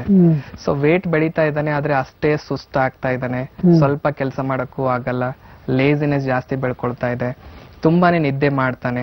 ಸೊ ಈ ರೀತಿ ಓದಿನಲ್ಲೂ ಕೂಡ ಓದಿರೋದು ನೆನಪಿರ್ತಾ ಇಲ್ಲ, ಫಾರ್ಗೆಟ್ಫುಲ್ನೆಸ್ ಅಂತ ಹೇಳ್ತೀವಿ, ಜ್ಞಾಪಕ ಶಕ್ತಿ ಕಮ್ಮಿ ಆಗ್ತಾ ಹೋಗ್ತಾ ಇದೆ, ಮತ್ತೆ ಕಾನ್ಸಂಟ್ರೇಟೇ ಮಾಡಕ್ ಆಗೋದಿಲ್ಲ ಓದೋದ್ರಲ್ಲಾಗಿರ್ಬೋದು, ಆಕ್ಟಿವಿಟೀಸ್ ಅಲ್ಲಾಗಿರ್ಬೋದು. ಈ ರೀತಿ ಅವರ ಒಂದು ಮಾನಸಿಕವಾಗಿ ಕೂಡ ಈ ಒಂದು ಸಮಸ್ಯೆ ಕಾಂಪ್ಲಿಕೇಶನ್ಸ್ಗೆ ಒಳಗಾಗ್ತಾ ಇರೋದು ನೋಡ್ತಾ ಇದ್ದೀವಿ. ಅದೇ ತರ ಈ ಒಂದು ವೃದ್ಧರಲ್ಲಿ ನೋಡೋದಾಗಿದ್ರೆ ಈಗ 45 ವರ್ಷ 50 ವರ್ಷ 60 ವರ್ಷ ಆದ್ಮೇಲೆ ಈ ತರ ಒಂದು ಪಂಪ್ ಅಥವಾ ಇನ್ಹೇಲರ್ಸ್ ಏನ್ ಯೂಸ್ ಮಾಡ್ತಾ ಇದ್ದಾರೆ ಅವರಲ್ಲಿ ಏನಾಗ್ತಾ ಇದೆ, ಈ ಒಂದು ಮೂಳೆಗಳಿಗೆ ಇಂಡೈರೆಕ್ಟ್ಲಿ ಅದ್ರ ಮೂಲಕ ಸಮಸ್ಯೆಗೆ ಈಡಾಗ್ತಾರೆ ನಿಜವಾಗ್ಲು. ಸೊ ಅರ್ಲಿ ಏಜ್ ಅಲ್ಲಿ ಒಂದು ಮೂಳೆಗಳ ಡೆನ್ಸಿಟಿ ಕಳ್ಕೊಳ್ತಾ ಇದೆ, ಅಥವಾ ಸಾಂದ್ರತೆ ಅನ್ನೋದು ಕಳ್ಕೊಳ್ಳೋದ್ರ ಮೂಲಕ ಈ ಒಂದು ಆರ್ಥರೈಟಿಸ್ ಅನ್ನೋ ಸಮಸ್ಯೆಗೂ ಕೂಡ ಈಡಾಗ್ತಾ ಇರೋದು ಪೇಷಂಟ್ಸ್ ಅಲ್ಲಿ ನೋಡ್ತಾ ಇದೀವಿ. ಈ ರೀತಿ ಒಂದು ಟ್ರೀಟ್ಮೆಂಟ್ ಅನ್ನೋದು ಪಡ್ಕೊಳ್ತಾ ಇದೀವಿ ಅಂದಾಗ ಆ ಟ್ರೀಟ್ಮೆಂಟ್ ಇಂದ ಕಾಯಿಲೆಯಿಂದ ಹೊರ ಬರೋದಕ್ಕೆ ಟ್ರೀಟ್ಮೆಂಟ್ ತಗೋಬೇಕು ಹೊರತಾಗಿ ಒಂದು ಕಾಯಿಲೆನ ತೆಗೆದು ಹಾಕ್ಬಿಟ್ಟು ಇನ್ನೂ 10 ಕಾಯಿಲೆಗಳು ಬರ್ತಾ ಇದೆ ಅಂದಾಗ ಟ್ರೀಟ್ಮೆಂಟ್ ತಗೊಳ್ಳೋದ್ರಿಂದ ಯಾವುದೇ ರೀತಿ ಉಪಯೋಗ ಆಗ್ತಾ ಇರೋದಿಲ್ಲ. ಒಂದು ಎರಡನೇದಾಗಿ ಬಂದ್ಬಿಟ್ಟು ಸೊ ಈಗ ಇನ್ಹೇಲರ್ಸ್ ಅಲ್ಲೂ ನಾವು ಕೂಡ ಹೇಳ್ತಾ ಇರ್ತೀವಿ ಎಷ್ಟೋ ಜನ ಪೇಷಂಟ್ಗೆ ತಗೊಳ್ಳೇಬೇಕಾಗತ್ತೆ ಈ ಒಂದು ಕಂಡೀಷನ್ ಅಲ್ಲಿ ಅಂತ. ಈ ಒಂದು ಮೆಡಿಸಿನ್ಸ್ ಏನಿದೆ ಎಮರ್ಜೆನ್ಸಿ ಕಂಡೀಷನ್ ಅಲ್ಲಿ ಅದರಿಂದ ಹೆಲ್ಪ್ ಆಗುತ್ತೆ ಹೊರತಾಗಿ ಅದನ್ನೇ ಹ್ಯಾಬಿಚುವೇಟ್ ಮಾಡ್ಕೊಳ್ಳೋದು ತಪ್ಪು ಅಂತ ಇಲ್ಲಿ ತಿಳಿಸಬಹುದು. ಮೋಸ್ಟ್ ಆಫ್ ದಮ್ ಸ್ಟೆರಾಯ್ಡ್ಸ್ ಅದರಿಂದ ಮಾಡಲೇಬಾರದು ಅನ್ಸುತ್ತೆ. ಹೌದಲ್ವಾ, ನಿಜವಾಗ್ಲು ಅದರಲ್ಲೂ ಅದರಿಂದ ಇಷ್ಟೊಂದೆಲ್ಲ ಸೈಡ್ ಎಫೆಕ್ಟ್ಸ್ ಇದೆ ಅಂದಾಗ ಆದಷ್ಟು ಎಮರ್ಜೆನ್ಸಿ ಕಂಡೀಷನ್ ಅಲ್ಲಿ ಮಾತ್ರ ಅದನ್ನ ಯೂಸ್ ಮಾಡೋದು, ಮಿಕ್ಕಿರೋ ಟೈಮಲ್ಲಿ ಆದಷ್ಟು ಅದರಿಂದ ದೂರ ಇರೋದು ತುಂಬಾನೇ ಇಂಪಾರ್ಟೆಂಟ್ ಅಂತ ತಿಳಿಸಬಹುದು. ಡಯಟ್ ಮ್ಯಾನೇಜ್ಮೆಂಟ್ ಬಗ್ಗೆ ಹೇಳಿದ್ರಿ, ಅದೇ ರೀತಿ ನಮ್ಮ ಹೋಮಿಯೋಪತಿಯಲ್ಲಿ ಇಂಥ ಒಂದು ಸಿಚುವೇಶನ್ಗೆ ಯಾವ ತರ ಟ್ರೀಟ್ಮೆಂಟ್ ಕೊಡ್ತೀರಾ ನೀವು? ಜನರಲಿ ಈಗ ಒಂದು 10 to 15% ಏನಿದೆ ನಾವು ಮ್ಯಾನೇಜ್ಮೆಂಟ್ ವೈಸ್ ಕಂಟ್ರೋಲ್ ಇಟ್ಕೊಳ್ಳೋದಕ್ಕೆ ಹೆಲ್ಪ್ ಆಗ್ತಾ ಇರುತ್ತೆ. ಅದ್ರ ಜೊತೆಗೆ ಟ್ರೀಟ್ಮೆಂಟ್ ಭಾಗದಲ್ಲಿ ಬಂದಾಗ ಫಸ್ಟ್ ಆಫ್ ಆಲ್ ಇಲ್ಲಿ ಯಾರಿಗೂ ಆಪರೇಷನ್ ಅದು ಗೈಡ್ ಮಾಡ್ತಾ ಇಲ್ಲ, ಮೆಡಿಸಿನ್ಸ್ ಮೂಲಕನೇ ಆ ಒಂದು ಸಮಸ್ಯೆಯಿಂದ ಹೊರಬರೋದಕ್ಕೆ ಹೆಲ್ಪ್ ಮಾಡ್ತಾ ಇದೀವಿ. ಸೊ ಆ ಒಂದು ಮೆಡಿಸಿನ್ಸ್ ಅಲ್ಲಿ ನೋಡೋದಾಗಿದ್ರೆ nano genetic constitutional homeopathic medicines ಅಂತ ಹೇಳ್ತೀವಿ. ಸೊ ನ್ಯಾನೋ ಅಂದ್ರೆ ಒಂದು ಮೈನ್ಯೂಟ್ ಪಾರ್ಟಿಕಲ್ಸ್ ಅಂತ ಹೇಳ್ತೀವಿ, ಅದ್ರ ಮೂಲಕ ನಮ್ಮ ದೇಹಕ್ಕೆ ಯಾವ ರೀತಿ ಮೆಡಿಸಿನ್ಸ್ ಅನ್ನೋದು ಸೂಟ್ ಆಗುತ್ತೆ ಸೊ ಅದ್ರ ಮೇಲೆ ನಾವು ಡಿಪೆಂಡ್ ಆಗ್ಬಿಟ್ಟು ಮೆಡಿಸಿನ್ಸ್ ಅನ್ನೋದು ಇಲ್ಲಿ ಪ್ರೊವೈಡ್ ಮಾಡ್ತಕ್ಕಂಥದ್ದು. ಯಾಕಂದ್ರೆ ಈಗ ಒಂದು 10 ಜನ ಅಸ್ತಮದಿಂದ ಸಫರ್ ಆಗ್ತಾ ಇದ್ದಾರೆ ಅಂದ್ಮೇಲೆ ಪ್ರತಿಯೊಬ್ಬರಿಗೂ ನಾನು ಒಂದೇ ಮೆಡಿಸಿನ್ಸ್ ಕೊಡ್ತೀನಿ ಅಂದ್ರೆ ಅದು ಸಾಧ್ಯ ಆಗೋದಿಲ್ಲ. ಯಾಕಂದ್ರೆ ಆ ಕಾಯಿಲೆ ಯಾಕೆ ಬಂತು, ಅವರಲ್ಲಿ ಬಂದಿರೋದಕ್ಕೆ ಏನೆಲ್ಲ ಕಾರಣಗಳಿದೆ, ಅವರ ಒಂದು ದೈಹಿಕ ಸ್ಥಿತಿ ಹೇಗಿದೆ, ಸೊ ಅವರ ಒಂದು ಮಾನಸಿಕ ಸ್ಥಿತಿ ಹೇಗಿದೆ, ಅದನ್ನೆಲ್ಲ ನೋಡ್ಕೊಂಡು ನಾವು ಟ್ರೀಟ್ಮೆಂಟ್ ಅನ್ನೋದು ಪ್ರೊವೈಡ್ ಮಾಡ್ತಾ ಬಂದಲ್ಲಿ ಬುಡ ಸಮೇತ ಅದನ್ನ ತೆಗೆದುಹಾಕೋದಕ್ಕೆ ಹೆಲ್ಪ್ ಆಗ್ತಾ ಇರುತ್ತೆ. ಸೊ ಆ ರೀತಿ ಟ್ರೀಟ್ಮೆಂಟ್ ವೈಸ್ ನೋಡೋದಾಗಿದ್ರೆ 3 ಹಂತಗಳಾಗಿ ಇಲ್ಲಿ ಮೆಡಿಸಿನ್ಸ್ ಅನ್ನೋದು ಪ್ರೊವೈಡ್ ಮಾಡ್ತಾ ಇದೀವಿ. ಸೊ ಮೊದಲನೇ ಹಂತ ಕಾಯಿಲೆ ಯಾಕೆ ಬಂತು, ಏನ್ ಕಾರಣ ಇದೆ, ಸೊ ಫಸ್ಟ್ ಆ ಕಾರಣನ ಸರಿಪಡಿಸೋದಕ್ಕೆ ಹೆಲ್ಪ್ ಮಾಡ್ತಾ ಇದೀವಿ. ಸೊ ಒಂದ್ಸಲ ಯಾವಾಗ ಕಾರಣ ತೆಗೆದುಹಾಕೋಕ್ ಹೆಲ್ಪ್ ಆಗ್ತಾ ಇದೆ, ಆ ಕಾಯಿಲೆ ರಿಲೇಟೆಡ್ ಏನೆಲ್ಲ ಕಾಂಪ್ಲಿಕೇಶನ್ಸ್ ಬರೋ ಚಾನ್ಸಸ್ ಇರುತ್ತೆ ಅದನ್ನ ಕಂಪ್ಲೀಟ್ ಅವಾಯ್ಡ್ ಮಾಡೋದಕ್ಕೆ ಹೆಲ್ಪ್ ಆಗ್ತಾ ಇದೆ. ಸೊ ಯಾವಾಗ ಆ ಕಾಯಿಲೆ ಬೆಳೀತಾ ಇಲ್ಲ, ಅದ್ರ ರಿಲೇಟೆಡ್ ಕಾಂಪ್ಲಿಕೇಶನ್ಸ್ ಬರ್ತಾ ಇಲ್ಲ ಅಂದಾಗ ಆಲ್ರೆಡಿ ಏನ್ ಬೆಳೆದು ಕೂತಿದೆ ಆ ಸಮಸ್ಯೆ, ಅದನ್ನ ಹಂತ ಹಂತವಾಗಿ ಕಮ್ಮಿ ಮಾಡ್ತಾ ಬಂದ್ಬಿಟ್ಟು ಅದರಿಂದ ಏನು ಹೊರಗಡೆ ಮೆಡಿಸಿನ್ಸ್ ಯೂಸ್ ಮಾಡ್ತಾ ಇದ್ದಾರೆ ಮೇಲ್ಗಡೆಯಿಂದ ಮುಚ್ಚಾಕೋದಕ್ಕೆ ಅದನ್ನ ಅವಾಯ್ಡ್ ಮಾಡ್ಕೊಳ್ಳೋದಕ್ಕೂ ಇಲ್ಲಿ ಹೆಲ್ಪ್ ಆಗ್ತಾ ಇದೆ. ಕಾರಣ ಕ್ಲಿಯರ್ ಆಯ್ತು, ಕಾಯಿಲೆ ಕ್ಲಿಯರ್ ಆಯ್ತು, ಕಾಯಿಲೆ ಮುಗಿದೋಗಿದೆ ಅಂತ ಸಡನ್ ಆಗಿ ಮಾತ್ರೆಗಳನ್ನ ನಿಲ್ಲಿಸ್ತಾ ಇಲ್ಲ. ಯಾಕಂದ್ರೆ ಕಾಯಿಲೆನ ವಾಸಿ ಮಾಡೋದು ಅಥವಾ ಸರಿಪಡಿಸೋದು ಎಷ್ಟು ಮುಖ್ಯ ಇದೆನೋ, ನಾಳೆ ಮೆಡಿಸಿನ್ಸ್ ಬಿಟ್ಟಾದ್ಮೇಲೆ ಆ ಕಾಯಿಲೆ ಮತ್ತೆ ತಿರುಗಿ ಬರುತ್ತಾ ಅನ್ನೋ ಟೆನ್ಷನ್ ಇದ್ದೇ ಇರುತ್ತೆ. ಸೊ ಅದು ಮತ್ತೆ ತಿರುಗಿ ಬರದೇ ಇರೋ ತರ ಒಂದಿಷ್ಟು ಪ್ರಿವೆಂಟಿವ್ ಮೆಡಿಕೇಶನ್ ಕೂಡ ಇಲ್ಲಿ ಪ್ರೊವೈಡ್ ಮಾಡ್ತಾ ಇದ್ದೀವಿ. ಹಾಗಾಗಿ ಈ ಒಂದು ಪರ್ಮನೆಂಟ್ ಸೊಲ್ಯೂಷನ್ ಅದು ನಮ್ಮ ಹೋಮಿಯೋಪತಿಯಲ್ಲಿ ಎಷ್ಟೋ ಜನರಿಗೆ ಹೆಲ್ಪ್ ಆಗಿದೆ, ಎಷ್ಟೋ ಜನರಿಗೆ ಹೆಲ್ಪ್ ಮಾಡ್ತೀವಿ ಅನ್ನೋದು ಕೂಡ ತಿಳಿಸಬಹುದು. ಫ್ಯಾಂಟಾಸ್ಟಿಕ್, ಬಹಳಷ್ಟು ಮಾಹಿತಿಯನ್ನು ನಮಗೆ ಕೊಟ್ಟಿದ್ದೀರಾ. Thank you very much. Thank you sir. ನೋಡಿದ್ರಲ್ಲ ವೀಕ್ಷಕರೇ, ಅಲರ್ಜಿ ಮತ್ತು ಆಸ್ತಮಾ ಬಗ್ಗೆ ನಮಗೆ ಸಾಕಷ್ಟು ಮಾಹಿತಿನ ಡಾಕ್ಟರ್ ಕೊಟ್ಟಿದ್ದಾರೆ. ಈ ಸಮಸ್ಯೆಗಳಿಗೆ ಪರಿಹಾರ ಏನು, ಇದು ಹೇಗಾಗತ್ತೆ ಮತ್ತು ಇದಕ್ಕೆ ನಾವು ಪರಿಹಾರವನ್ನ ನಮ್ಮ ಹೋಮಿಯೋಪತಿಯಲ್ಲಿ ಯಾವ ರೀತಿ ತಗೋಬಹುದು ಎಲ್ಲವನ್ನ ನಮಗೆ ತಿಳಿಸ್ಕೊಟ್ಟಿದ್ದಾರೆ. ನಾನು ಯಾವಾಗಲೂ ಹೇಳ್ತೀನಿ, ಮತ್ತೊಮ್ಮೆ ಹೇಳ್ತೀನಿ, ಆರೋಗ್ಯವೇ ಭಾಗ್ಯ. ಉತ್ತಮ ಆರೋಗ್ಯಕ್ಕೆ ನಮ್ಮ ಹೋಮಿಯೋಪತಿಯೇ ಯೋಗ್ಯ. ಇಲ್ಲಿಗೆ ನಮ್ಮ ಇವತ್ತಿನ ನಮ್ಮ ಹೋಮಿಯೋಪತಿ ವಿತ್ ಸಿಹಿ ಕೈ ಚಂದ್ರನ ಮುಗಿಸ್ತಾ ಇದ್ದೀನಿ. ಮುಂದಿನ ಕಾರ್ಯಕ್ರಮದಲ್ಲಿ ಮತ್ತೆ ಭೇಟಿಯಾಗ್ತೀನಿ. ನಮಸ್ಕಾರ. ಈ ಮೈಗ್ರೇನ್ ಆಗಿರ್ಬೋದು, ಮಧುಮೇಹ ಆಗಿರ್ಬೋದು, ಆರ್ಥರೈಟಿಸ್ ಆಗಿರ್ಬೋದು, ಬಂಜೆತನ ಆಗಿರ್ಬೋದು, ಈ ರೀತಿಯ ಹಲವಾರು ಕಾಯಿಲೆಗಳಿಗೆ ನಮ್ಮ ಹೋಮಿಯೋಪತಿ ಉತ್ತಮವಾದಂತಹ ಆರೋಗ್ಯ ಕೊಡುವಲ್ಲಿ ಯಶಸ್ವಿಯಾಗಿದ್ದಾರೆ. ನಮ್ಮ ಹೋಮಿಯೋಪತಿ ಆರೋಗ್ಯ ಸಂಜೀವನಿ.